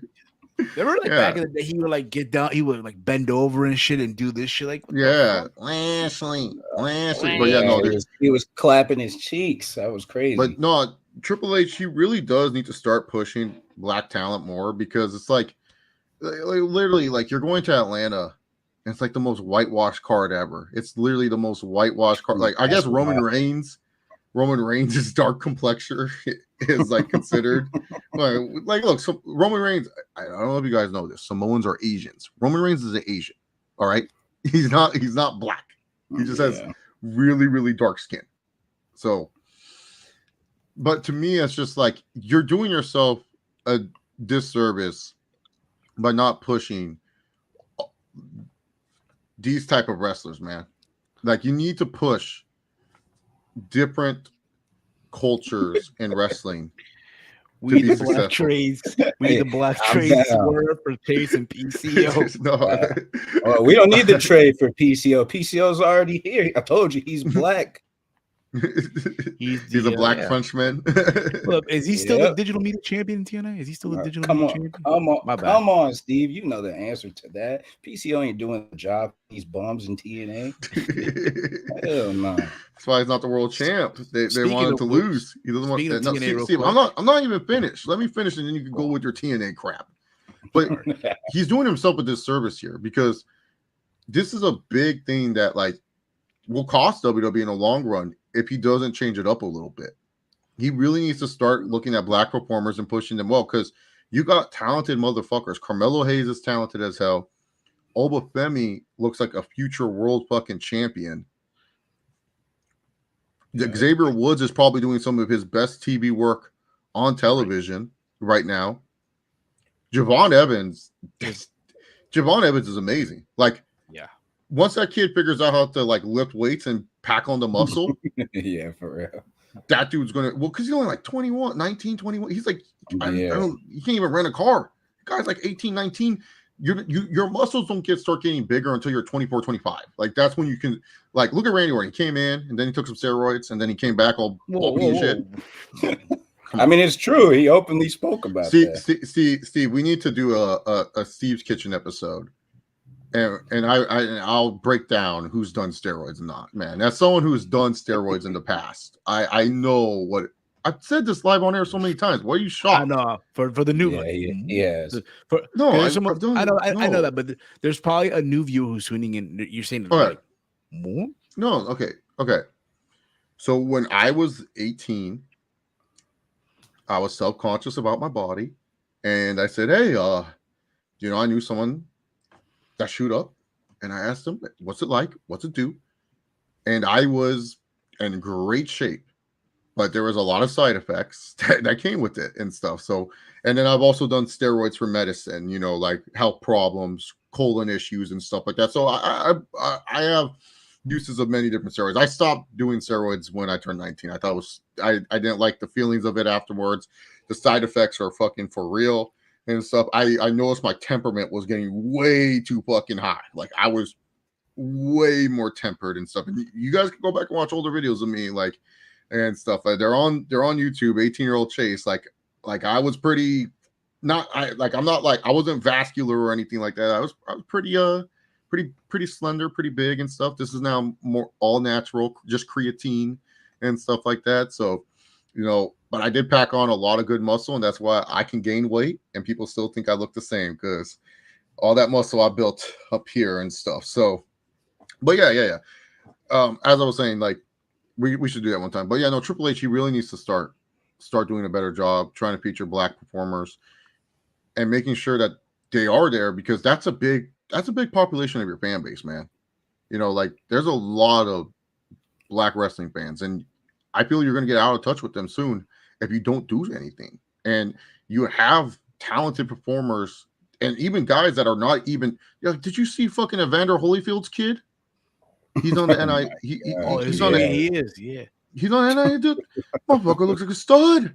You gonna tell me you don't have anything for Evander Holyfield? His kid? Oh hell no, man. Fucking former WWE wrestler Evander Holyfield beat up MVP and stuff. But yeah, no, Triple H, he needs to do a better job. He just does. Like if he doesn't, this hot run of WWE, it might end in like 2027. If you don't start pushing different talents, and this goes for all races too, besides white and Samoans. White and Samoans, they're and if you're Latino, it helps if your skin complexion's more on the white side. If you're Latino, like Dom, it's true. No, the most protected races in WWE are white, Latino, and Samoans. You're one of those. You don't have to worry about shit. Yep. Triple H loves Japanese, like he loves the Japanese wrestlers, so he's gonna always push them. But he's got to start pushing black wrestlers. He really does. He really has to start pushing black wrestlers. Evander Holyfield's son. Boom. Yeah, that guy. He's on an NIL deal. Are you gonna tell me? Are you really gonna tell me you ain't gonna push this motherfucker? Look at this. This guy. This guy looks like a fucking future mid-card champion. You're gonna tell me you're gonna he's a Evander Holyfield's kid? That should be worth something. A lot of your NIL talent is black. Yep. Like you're gonna tell me you're not gonna try to push these people? The promos he would cut.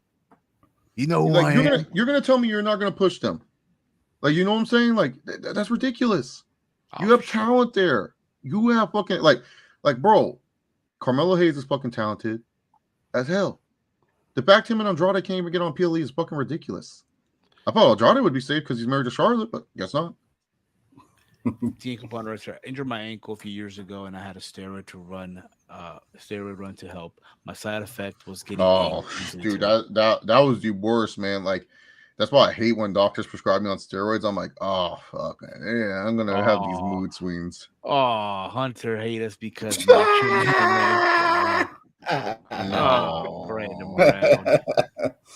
No, but it's the facts. CPZ as a black man, I want to hear your take on Triple H and stuff, man. Because because to me, I'm just saying he needs to start doing better on this. Because I've been saying this for years about him, and because I noticed this with Bianca from NXT. Because I was watching NXT heavy at that time, and I loved Bianca. I was like, dude, they gotta make her NXT. She was losing to everyone. I couldn't understand. I was just like, why is she losing? Like, shouldn't you make her champ and stuff? And I knew Vince was gonna push her. Because I was like, oh, Vince's gonna love her because she's gonna make money. I was right. Yep. Bianca's starting. Those once Triple H took in charge, he made sure once he got a chance, so I'll take the belt off you.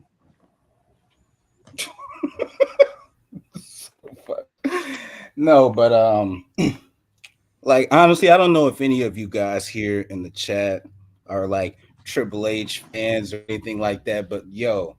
You see it all over the internet, like even the certain comments you see of people saying things about, oh, it's not a Triple H being racist thing. It's just him making the company good. They have to come up with an excuse for this. It's like, guys, or whoever's watching this, just stop meat riding for 1 second. Really, like you guys have to really stop like having these parasocial connections to these wrestlers and these people who wouldn't give a fuck if you died. Okay. So first, just think of that. And then secondly, just look at the television program, right? It's like Jey Uso is the closest thing we have to a black guy on the show. This is what Triple H views as a black dude because he's using black terminology, yeet, and talking in a, well, I'm not going to say in a black way, but he uses, yeah, exactly. That's the word I'm looking for. Thank you. So, that's what Triple H views as black, okay? So, but the thing is, he's not featuring these talent. He's not giving them a push, and you can see it. And what I always tell people, me and my friend have this discussion all the time, is look at the year 2020, like 2021, that period of time. You had Apollo Crews as the mid-card champion. You had Bobby Lashley as your world champion. You had Cedric Alexander, Shelton Benjamin as your tag team champions. You had Bianca and Sasha Banks. They switched off as women's champions. You had Sasha and Bailey as your women's tag team champions. You had Omos getting a freaking tag title run with AJ Styles. If you look at all that, and also you had the Street Profits, they were getting a push, and even Montez Ford, before Triple H took over, was positioned to be a future mid-card champion. He was soloed off to be a single star in that Elimination Chamber match for the U.S. title, right? Just think about how all these people, all these black stars were positioned before the switch came off, right? So it's like all that was going in a good direction. And then as soon as Triple H took over, you can't lie to yourself. You can't lie. All those people, either one or two things happened. They fell from the card or they're completely not even on the TV screen anymore, right? So Apollo Crews, he went from being the mid-card like literally his gimmick was he was an African, like an African dude. And then Triple H's like, nah, let's just bring him back as regular Apollo Crews. And now you barely see him on the TV unless he's teaming with Goofy Baron Corbin or some shit like that, right? So that's Apollo Crews. Bianca Belair, she was the face of the women's division. Now we have her with Jade Cargill, somebody who I'm actually surprised how WWE has been booking her. It's almost like Triple H saw her as like this huge attraction, and then he kind of saw how she operated in the ring. He scaled back almost on her, and now Bianca's kind of like saddled with Jade. Not to talk down on Jade Cargill, but that's just how it comes off on TV. She's being saddled with Jade Cargill, so she's kind of scaled down. What do you say, Keith Lee? So here, let me before you go back, CPZ, okay. I'm going to say this. He only pushed Keith Lee because he was trying to be AEW in the ratings. Let's just be honest here. Because the minute after he won that title, who won the belt? Karrion fucking Kross. White Latino. Okay. So.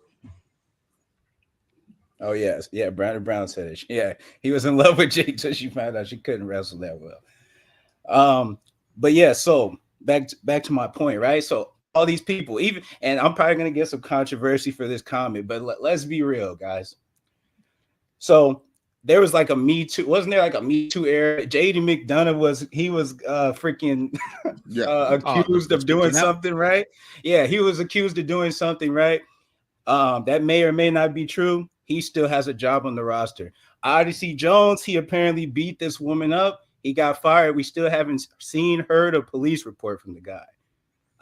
Let's just keep it fair. That's all I'm trying to say. Let's just keep it fair. I'm not saying Odyssey Jones did or didn't do it. But let's just keep it fair. Why are we firing him for allegations? But another guy has allegations. He still has a job. Like, yeah, and wrestling fans was very suspect. Very suspect allegations. Very suspect. Yeah, because we don't know, because there was a question: was this girl of age and stuff like that? With exactly. His. So it's like even like, oh, okay, yeah. Because what CPZ is saying, it's a point. It's a fair point. Like the black wrestlers are just not being represented at all. Like just at all. Like they're just not being represented. Like. And CPZ knows this. I'm a big Triple H fan as a wrestler, but I've always said I was never a big fan of Triple H the Booker, because Triple H the Booker has a lot of issues. As a wrestler, love the guy. Fucking, I can watch Triple H matches all day. I'm a sucker for when he grabs a sledgehammer. He looks at it. He's like, oh yeah, I'm about to hit you with it. I'm the game. I'm a sucker for those matches. But as a Booker, like, how is it that it's just like, you make your company feel so whitewashed, like you don't feel like, oh, this matters and stuff. But to me, it just hurts the company in the long run when you do this shit. Like this is shit that's gonna hurt WWE in the long run. Because when you look at NXT, one of the top guys is black. One of the rising upcoming stars is black. Your top mid-card champion is black. Yep. Your top mid-card women's champion is black. The top contenders for said mid-card titles are what? Black. So what happens when they get to the main roster? Like, are they going to be presented the same way? Like Carmelo Hayes was the top NXT champion for how long? Like 6-7 months? Yeah, something like that, yeah. Ilya Dragunov is getting a better push than Carmelo Hayes right now. Carmelo Hayes, they don't have anything for him. And look, yeah, the Andrade matches are great. I'm not trying to say they're not. He's been in the same fucking feud since July. You remember, he was in the first round in the draft, first round pick. Pick number 3. But still, Cody. Remember, he upsetted Randy Orton in the King of the Ring in that triple threat. He did the roll up on Randy. He pinned Randy fucking Orton. Yes. But yeah, it's like that Triple H memes, like time to play it. And he's like over here, and he's like, oh yeah, the curtain. Andrade.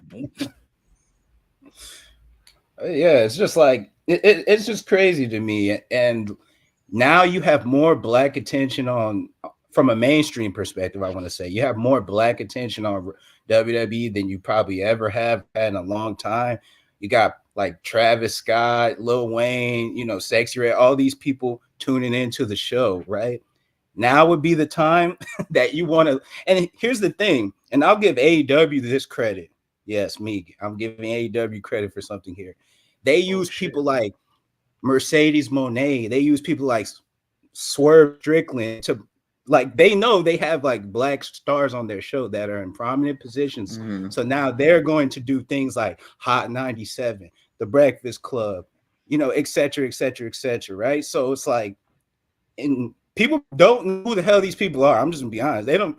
I mean, some of them probably know from Sasha Banks, like from WWE, but for the most part, they don't know. Right. But Tony sees that what he has there, and he's using that to the best of his abilities, right? So, and that's why you see certain people on Dynamite like West Side Gun, or they'll use a Kevin Gates, they'll bring out a little Uzi Vert, things like this, because they're pushing these people prominently in those positions. For that, they even want to come to these shows, So WWE, it's like, yo, we're thankful, Jey Uso's getting his little push, but we could be having more people in a prominent role, like that could be in the main event, or at least upper mid card. Like, like these people are nowhere near the main events. How do you not have anything for Lashley? Like, you just look at this guy and you're like, he was a champion. He's a reliable guy. He's a reliable main event guy. Reliable, like, hey, we need someone to be a filler champion. There's Bobby Lashley. Mm-hmm. If you need to get someone over, Lashley. If you want a long program with someone, fucking Lashley. And you can't find anything for this guy. Like, he's a reliable hand. Like, this guy's very reliable, and you can't find anything to do with him. Like, it's absolutely ridiculous. And it's funny too. This goes to another debate, because wrestling Twitter, you know how it works. They're pissed about something for 24 hours, and then they don't talk about it for the rest of their lives. The pay-per-view themes, people are pissed that GTA by Metro Boomin and Future is a pay-per-view theme. It's not some fucking Saliva song, rock song and stuff. Look, to me, is this pay-per-view themes do not bug me one bit. I am cool with WWE using whatever music they want to use for a PLE/pay-per-view theme, or for SmackDown, or for Raw. Like, yes, rock songs worked at an era of time, but it doesn't bug me that they're using rap music. It really doesn't. But it's crazy. They've used, all right, I forgot what the Royal Rumble PLE theme was. What, like, do you remember, Steve? Let me look it up right now. What year was it? This year. Royal Rumble. Because I know they use Tap. That's a rap song for Money in the Bank. They're using GTA for this pay-per-view. Bash at Berlin was some Triple H is one of his favorite. Wasn't it Wild Child? Wild Child. Considered like what? That's a rock song, right? I would presume so, yes. Who's it by? Let me find out. I'm gonna play the song on YouTube. You guys can't hear it, of course, but I will. Let's see here. By the Black Keys. Okay. So semi rock. Yeah, semi rock, yeah.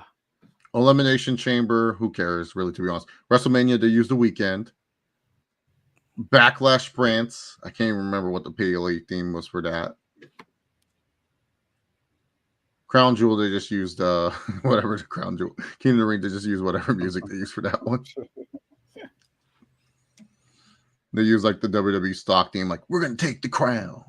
This is the glory of the all. Like, like whatever stock song they have back there for that. But you notice like the trend. You notice the trend. It's rap music and stuff, and it's just like, wouldn't you think like you want to be tuned in? Like they're trying to be tuned in, but then you're not tuned in with what's going on with the product. I'm not saying all rap is like, but let's just be honest. Rap is mostly focused in with, black people.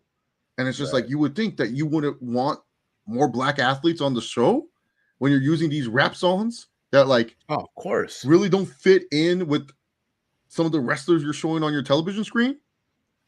Like, it makes no sense. Like, don't like sense at all. Like, yes, Triple H, I get it. You love your baby metal and your poppy. You're gonna try to fit them in wherever and stuff like that. Like baby metal, they returned. They returned at Bash in Berlin in great fashion and stuff. They got their paper PLE theme. We're waiting on your Hall of Fame inductee Poppy. We're waiting for the Poppy theme, Triple H. We know you're talking to Poppy. You love Poppy. That's your favorite artist of all time. But when you're trying to act like you're tapped in by using certain theme songs for the PLEs and everything like that, I think they're going to use T-Pain's version of War Dogs instead of the Black Sabbath version for Survivor Series. When you're acting like you tapped in, but you're really not that tapped in, it comes off as fake. Like, I'm sorry, it really does. Like, you can act like you're tapped in, but you're not tapped in, bro. You're really not tapped in. And like, when you have people like Sexy Red's not good. People like her though. She gets attention on the internet. Yeah. Oh, Steve. Travis Scott's probably one of the biggest fucking stars ever, and he's tapped in. And you got freaking Metro with Cody Rhodes, like Metro. he's the reason why we started this Kendrick and fucking Drake shit. Metro Boomin's the reason why this is a big three. Now it's just Big Me. Yep. Like how are we gonna just like, how are we gonna be so like, you understand but you don't understand? It makes no sense. Oh, of course, it makes no sense at all. And look, I have no problem talking about this topic because I've been someone that's been saying it for years. I remember getting shit on a live stream. CPZ was probably in the comments when I said, yeah, Triple H doesn't like Bianca. And then someone was like, oh, how do you know? How do you know? How do you know? And I'm like, because he doesn't push black wrestlers well. And then people got mad at me in the live stream for saying that. And I literally said, name me one black wrestler in NXT he's pushed to the main event scene, or to the, because at the time they were treating the women's championship like it was a main event title. Everyone saying, oh, look at the North American championship. Look at that. And I'm like, yeah, I said the main event scene. I didn't say the fucking mid-card scene where Triple H barely puts time and effort. I'm talking about the main event scene. Name me the black NXT champions that are Triple H. What, Keith Lee? Keith Lee. Who else? Bear Cat. Yeah, well, who else? Yeah. Only one. I'm just saying, I've been saying this. Technically not Triple H too, but yeah, you make Carmelo Hayes. But yeah, if you were going back in the day, yeah. No, I'm talking about the Triple H era, not the Shawn Michaels era. Or Shawn Michaels. No, Shawn Michaels. That's easy to choose for Shawn. Shawn Michaels is like Shawn Michaels is like Vince. He's just like, I don't see no color. I'm looking at you in one direction and then I'm seeing you in the other. But as long as you just perform well in the ring, I don't care, man. I don't care. I'm not that good. Don't forget the WrestleMania song streak up for the weekend. Yeah. I'm just saying, like, Triple H just really needs to improve on this because it's going to hurt you in the long run. It's going to hurt the business in the long run. And it's ridiculous that these are some of your best performers. It's not like Apollo Crews is a good performer. I've been on the Apollo Crews train for a long time. Why is he in a fucking random tag team with Baron Corbin? What does this do for him? Montez Ford should be a former U.S. champion or something, and he's not. Champion right now. Well, at that time, Gunther was the dude, so I can't say anything. I know, yeah. So that's true. Yeah, but should be a former mid-card champ. Nothing. Angelo Dawkins got in shape for what? He lost all that fucking weight. Did great shit for what? Nothing. What, to fucking have to help Karrion Kross's bum ass get onto a table at WrestleMania? Like, what is he doing? Like, no, that's what I'm saying. Like, bro, Bianca's one of my favorite wrestlers. Dude, I was hungover the day after, like, my first day in Tennessee. And I had in my calendar, I had an alarm set on my phone to wake me up so I can make it to the mall for her meet and greet. I wanted to meet Bianca that bad that I was hungover as fuck. Took an Uber in Tennessee. I've never been in Tennessee. I don't know where this fucking place is. Went inside an Uber and freaking went to a mall, bought a $90 hoodie that I still have. I don't know when I'm ever going to wear that hoodie again and stuff. A pink hoodie. It says Bianca Belair, has the championship she won on it and stuff. To meet her, because I think she's one of the best that they have, just in general, and stuff. Like for me, it's just like when I see talent, I know talent, and it's just like these guys are a lot of these men and women are talented, and you're just not using them, and it's crazy to me that you're not using them. It's just crazy to me, like just because you have some prejudice against black athletes, you're not using them. What? Like. Makes no sense, especially on the male side. Female side, yeah, you can defend, oh, he put Bianca and Jade on PLEs, fine. On the male side, there's talent there. You had Lashley. You couldn't find anything for Lashley. And that's Here's another name. Here's another name, Cedric Alexander. Yeah, Triple H freaking like went out there after his cruiserweight match, like, yeah, we'll sign him. Yeah. After his great match with Kota Ibushi. Now he's in NXT, just chilling. Yeah, dude. Like, didn't they do like a segment with him and Ashante the Adonis backstage on SmackDown, and then that went nowhere? Like a makeover, like a wardrobe change for Cedric, and it went nowhere. Like, you know what? We'll send you guys down to the Tuesday show. Let's have Cedric Alexander put over Trick Williams. And, like for me, it just makes no sense why. And for people to like defend Triple H on this, it's just so stupid. Like, yeah, that's crazy. He's not gonna freaking be like, oh, thank you, man, so much for defending me on Twitter. Like, what? He's not gonna. Again, you're not gonna get free tickets. You're not gonna, he's not gonna follow. Oh yeah, dude. Yeah, just stop meat riding, please. Yeah, exactly. Please, like, dude, like for real, like, you just gotta understand this is a huge issue with Triple H. This was my biggest concern with him taking in control. I told CP this. I told him, like, yeah, we ain't gonna see any black wrestler get pushed under Triple H.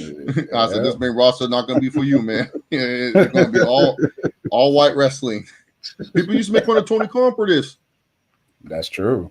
They said all AEW used to stand for all everything white. That's true. They did say that. They did say that. Wow. Yeah, man. Oh, yeah. Damn. I remember. Yeah, now. Back in the early days, there was fucking all these white guys. Yep. But he didn't have access to the black talent he probably wanted to have access to back then. So, of course, now he just has access basically. Now, yeah, man. I tell people, if you're white, Latino, or Samoan, you're fine in the wrestling business. Like, you're chilling. You're gonna have a career, you're gonna have a job, you're gonna have a speech. Yeah, everything. You're safe. You're doing well for yourself. You're already in the. You're like, if you're Asian or black, there's some depending on your gender, there's some stuff you have to overcome. Asian women especially, but other than that, if you're an Asian man, you serve your time in New Japan, oh, you good. You can coast when you come to America. It's all right. Yeah, they ain't gonna say shit. You're good. You served those strong style wars that people were watching 2 a.m. at, and they're like, "Oh, I respect you for that, man. You're killing each other and stuff." Like, cool. No, like, gay kid, motherfucker set. He fine. He knows how to talk already. He's pretty good. He's good. Yeah, I like him. I like that. Yeah, that guy's good. Yeah, he's set. You don't have to worry about shit. Wherever he goes, he's gonna be set, bro. Yeah, the only problem is he just has. The only problem is because he likes to say the F word in his promos. He will have to tone that down. Other than that, he's fine. He's gonna be fine. Exactly. He's going to be fine. But yeah, that's the thing, man. Her business was especially a missed opportunity. Yeah. Man. They could have been like, her business and Bloodline could have been huge money for WWE. Oh my god. Shit. Oh my goodness, bro! Can you Do you imagine imagine that an all war black Games, faction yeah. taking No, taking no, on no. an all Samoan faction? That shit would Imagine, have print money. imagine when Roman was on top, right? Imagine when Roman was on that run, right? Imagine imagine a Survivor Series match or whatever, a Rumble match, Roman versus Bobby Lashley. Yeah, they never ran that. Like Roman was They just should have. like, nope, I don't want to wrestle this guy. Or in Saudi Arabia, fuck it, in Saudi Arabia. No, we'll just give it LA Knight. Not like LA Knight, but still, you know what I mean? It's just crazy. Yeah, exactly. Her business versus Bloodline War Games. Yeah, it would have been something. That is money left on the table. I don't care what anyone says. And now That's MVP's a in bag. AEW. He's trying to acquire Swerve Strickland.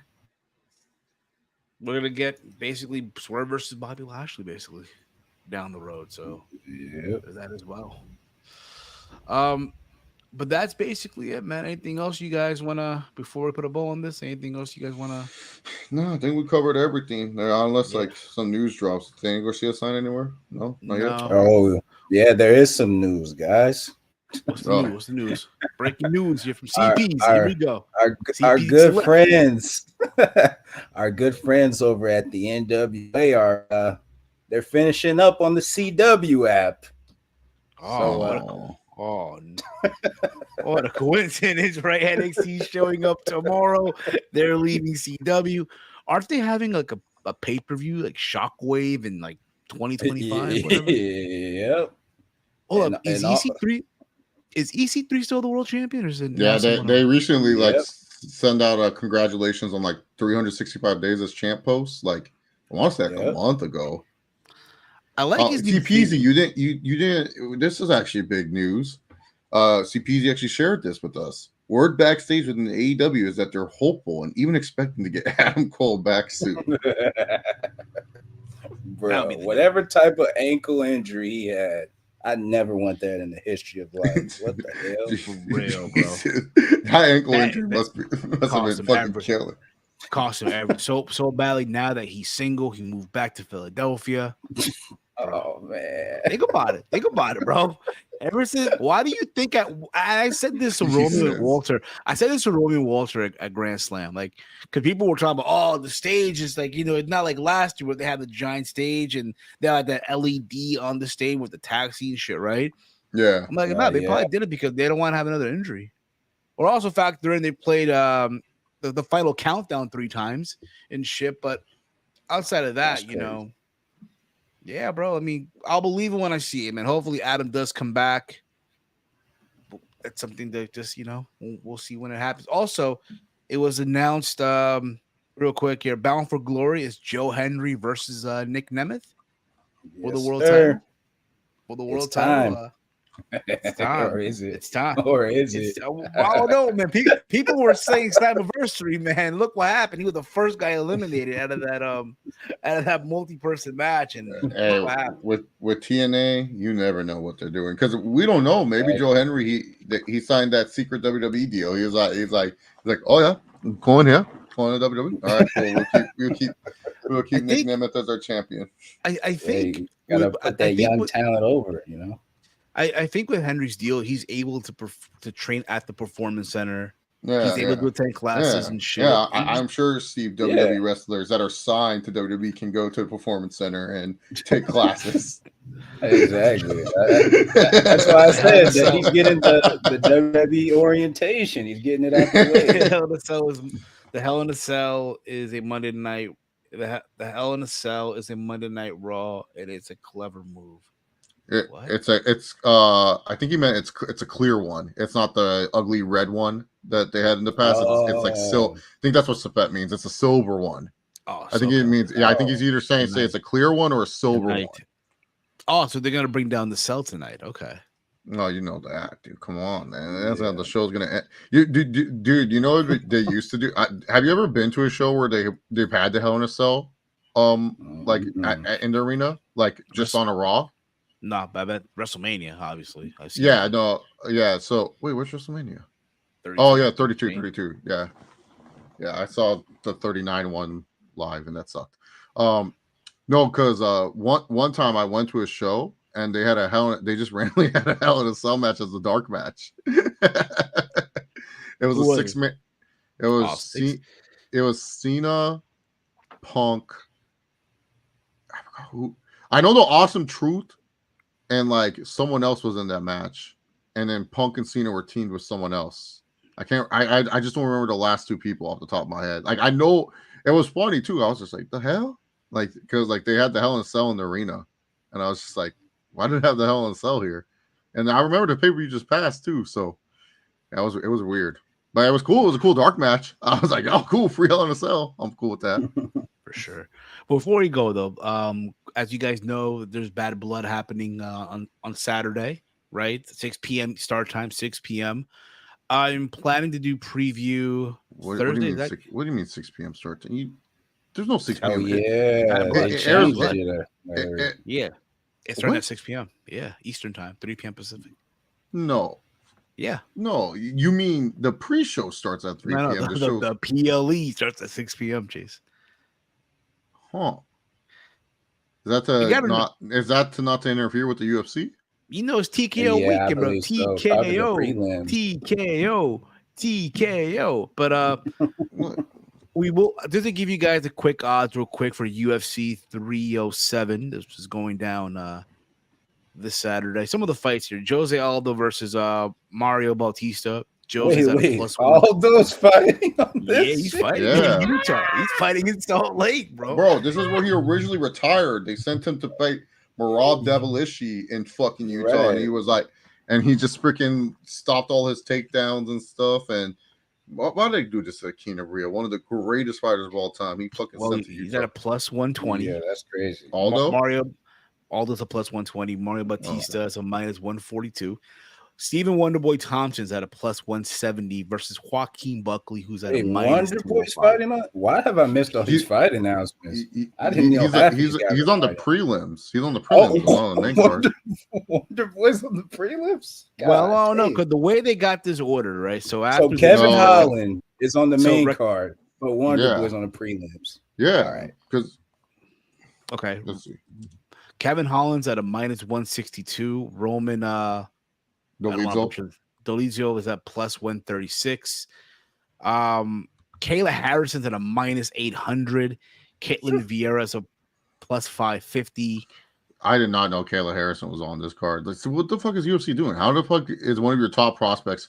Well, it makes sense she's on this card. This is actually vintage UFC booking where they put the top challenger in there.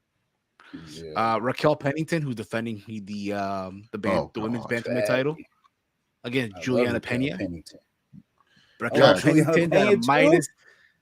Pennington's a minus 170. Raquel Pennington minus 170. Juliana Pena plus 142. Do any of these changes? Pena's the underdog. Plus 142. Does that draw your interest right now? Well, now plus 136. It just changed. That make you want to sprinkle? I'm for sure doing an Aldo Pena parlay. That sounds like a great underdog parlay. And before I get to the main event, Alex Pieta versus Khalil Roundtree Jr. Right? By the way, what do you mean before you get to the main event? That is the main event. And I was going to mention those. I was going to ask you, but then you just answered the question. So about the sprinkles, for the underdog. But Alex Pieta is enjoying himself in Salt Lake. He is enjoying himself in Salt Lake, yo. Chama. He's right now at a minus 520. Khalil Roundtree is at a plus 390. No, I said it was going to be a squash match when it was first announced, but now that I'm thinking about it, hey man, you wouldn't be too crazy to bet on Khalil. That's all I'm gonna say. Yeah, Salt Lake straight bet. Because Utah, like let's be real, Leon Edwards shocked the world against Kamaru Usman, and then not to mention Pereira's one fight at light heavyweight where he looked pretty human against Jan Blachowicz was in Utah. So it's not like, to me, because keep in mind the elevation. It's like fighting in Denver. It's like a fucking different elevation that you have to go to. It could mess with Pereira a little bit, but I think Pereira is way more skilled than Khalil Roundtree. But if Roundtree catches him, he can. Roundtree has his kicks are fucking lethal. Roundtree, it's like, it's like Thailand, and he has good ground game too. Yeah, so like, I'm with CPZ on that. Like, I'm not saying bet a lot of money on Pereira on Roundtree, but if you want to put $50 on it and you want to see if something comes out of it, not a bad $50 to put on it. You know, like you can get some good money on it if it hits on a separate straight bet. Don't try to. Do not put this. Do not put this. So here's the thing: responsible gambling. You want to be irresponsible? Sure, put this on a 3-leg parlay. But if you want to be responsible and you just want something where it's like, oh, you know, if Roundtree wins, I get some money out of it, which I'm probably going to do. I'll make my main bet, and then I'll put Roundtree as, you know, just by himself. And if he wins, cool. If not, oh, sucks. I lost $50. It is what it is. I see Peasy. Court McGee is on this card too. He's fighting Tim Means. Tim Means still fighting? Yeah. Still fighting? What are these odds? Hold on. What are the odds for that? And former 2-time women's champion Carla Esparza, her last fight against Raquel Pennington's wife, Tisha Pennington, on the prelims. This is a farewell. It's over after this fight. She retiring after this fight? Basically? Yeah, she announced on X. She just gave birth. Like she just had a kid. She just got married, had her kid. I'm sure. Look, for Carla Esparza, she probably has made a lot more money than she ever thought in her life fighting. She's a pioneer in this sport. I ain't gonna disrespect her like that. Cookie Monster was a pioneer in women's mixed martial arts and one of the best wrestlers you'll see. It just sucks she's just on the fucking prelims. I hope she gets a send off like Michelle Watterson got a fucking send off like she's some. I love Karate Hottie, but that was ridiculous. She got a video package like she transcended the sport or something like that. Like Carla Esparza better get. Meanwhile, Frankie Edgar, nothing, bro. Just yeah, they did Frankie Edgar. So yeah, dude. Michelle Watterson literally was like, "Oh, I'm retiring," and they had a video package ready for her. I'm like, what? Yeah. This is not like so like she's hot. Yeah, she's very she had her moments. She's not a former champ. She's not some UFC Hall of Famer. She gets put into the UFC Hall of Fame. You know how everyone says, well, Coco Beware's in the WWE Hall of Fame. That's what I'm going to say if Michelle Watterson ever makes the UFC Hall of Fame. She's person in the UFC Hall of Famer. Well, Michelle Watterson's in the UFC Hall of Fame. So who cares? If Michelle Watterson makes it. Michelle Watterson's like her fight record does not justify that, but yeah, you know, well, she got a video. So I hope Carla Esparza gets the respect she deserves.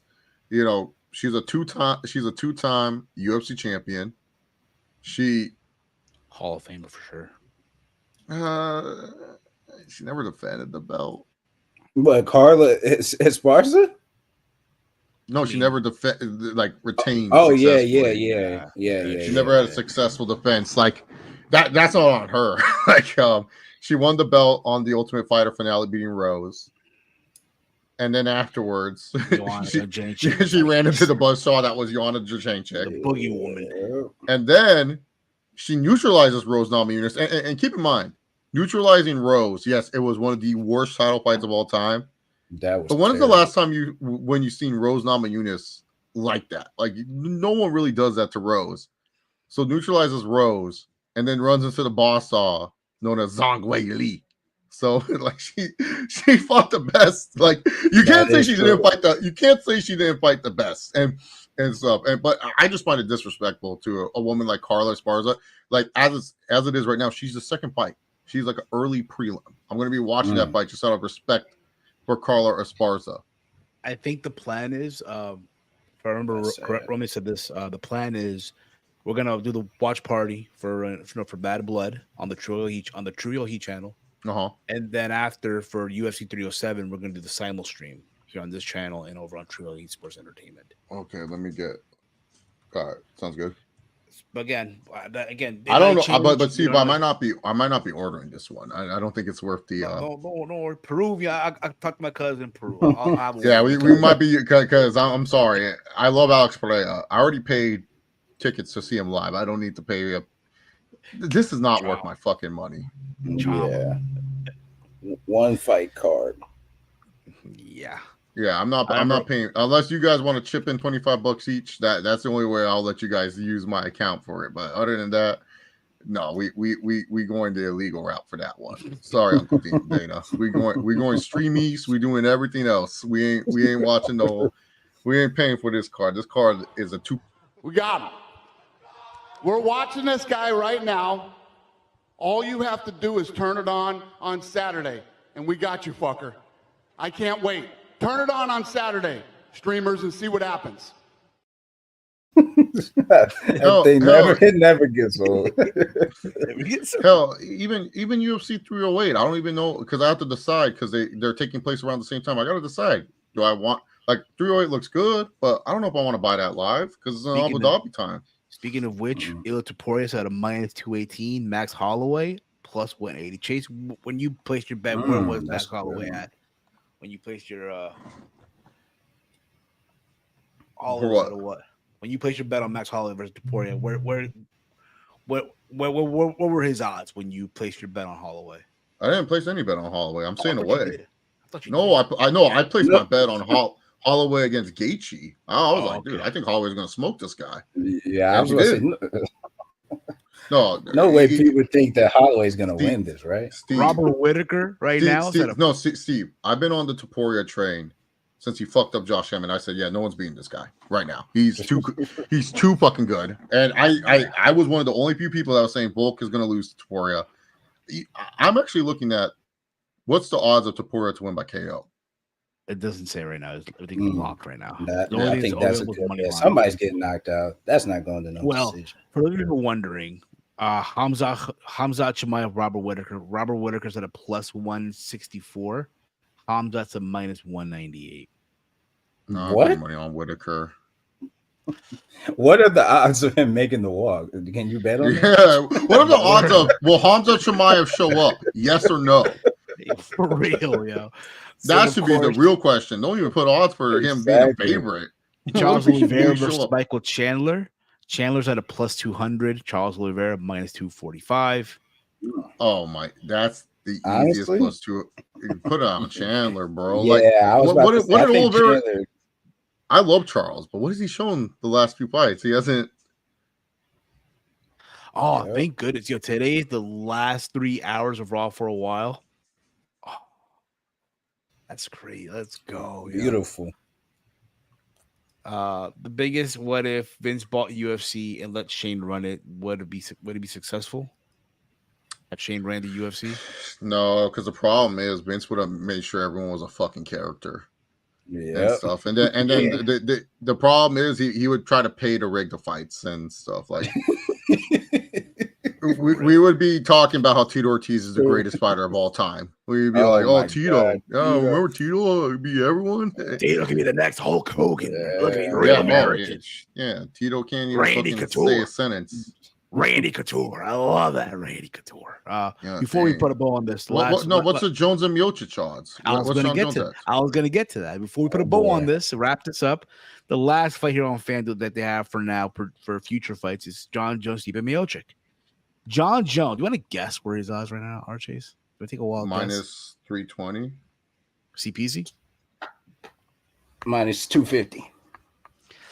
Both wrong. He's right now a minus 425. You want to take a guess where Stipe Miocic is at right now? Well, I guess at least a plus 500 if Jones is minus 420. Yeah. Well, yeah, both wrong. Plus 330. I would stay away from Stipe. Honestly? No, I'm kidding. No, that's not even worth Steve. I've seen him walk. I'm good. I've seen him walk. I'm good. Stipe is too busy fighting fires and shit. You think he's been training? No. They're gonna just play the music. Bitch, I'm from the land. Yeah, he's gonna have one good round in him, and then fucking Jones will take him down, beat him up, and then it's all over. John Jones is gonna retire, and then the Aspinall fanboys will cry. He ain't Tom Aspinall. Oh, they need to defend his belt. And then retire off to the sunset. Yep, but both of those fools are retiring. I don't know what Dana White's on. Like, stop trying to sell wolf tickets on this shit. Yeah.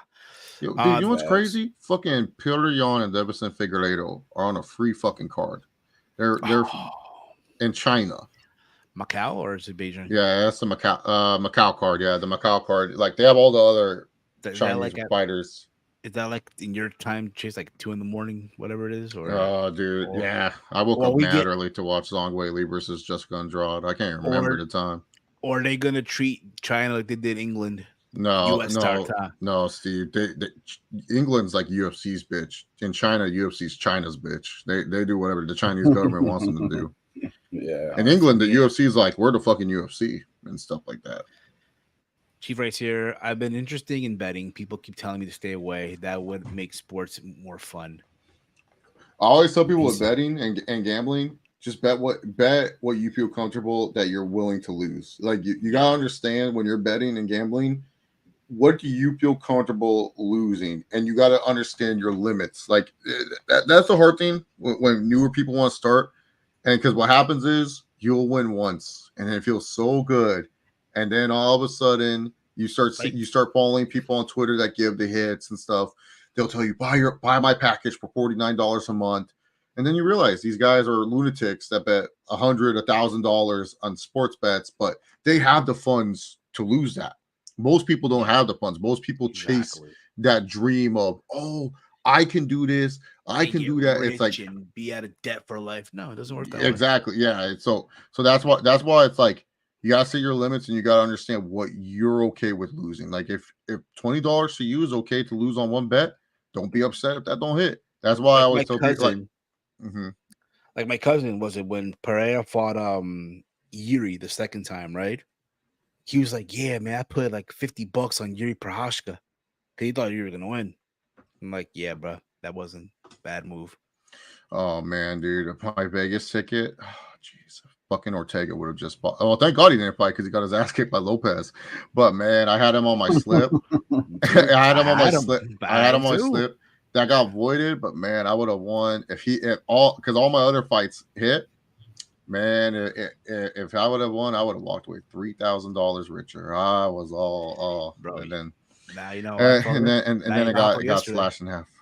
I know how I felt yesterday, bro. Well, I still got them. I still got money. I just didn't get the money that was set on the slip and stuff. Yeah. So I would have. I won 2 slips that night. I won 2 slips that night. That was a good betting night for me and stuff. I bet on some prelims too. Like I was being a real sicko on the prelims, so I was just like, oh, okay, cool and stuff. So, but yeah, I had Andre Feely. He was my only underdog. He was facing Cub Swanson, and he won that fight. I had Feely, Ian Gary, Ortega, Pereira.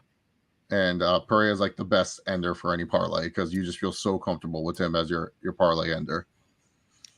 Yeah. With that being said, guys, much love to all of you. Thank you all for watching. You guys have been awesome as always. We hope you enjoyed you're enjoying your day, enjoy your week. Hopefully your teams win. You win some money if you're betting and all that stuff. And yeah, in case you have not checked out yet, this past Friday, I did a pilot episode of SmackDown Takedown. And who knows? Maybe, just maybe, we do an episode number 2 this Friday. We'll see. We'll see how that turns out. But keep you posted on that one. The plan for now is to do the preview for Bad Blood on Thursday. So if that happens, there will not be a sad. Something about Dynamite. Sorry, Tony. I got to be fair here.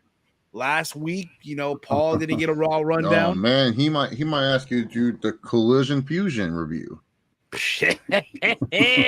Collision Fusion. No, that ain't gonna happen.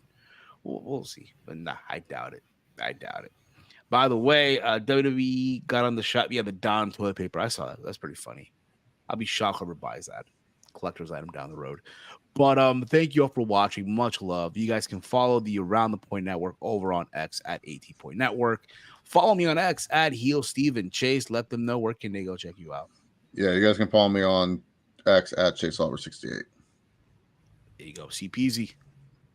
And you can follow me on X at C Peasy Loves You. There you go. Follow him there. Follow me. Follow Chase. Follow everyone. Everyone's Twitter handle.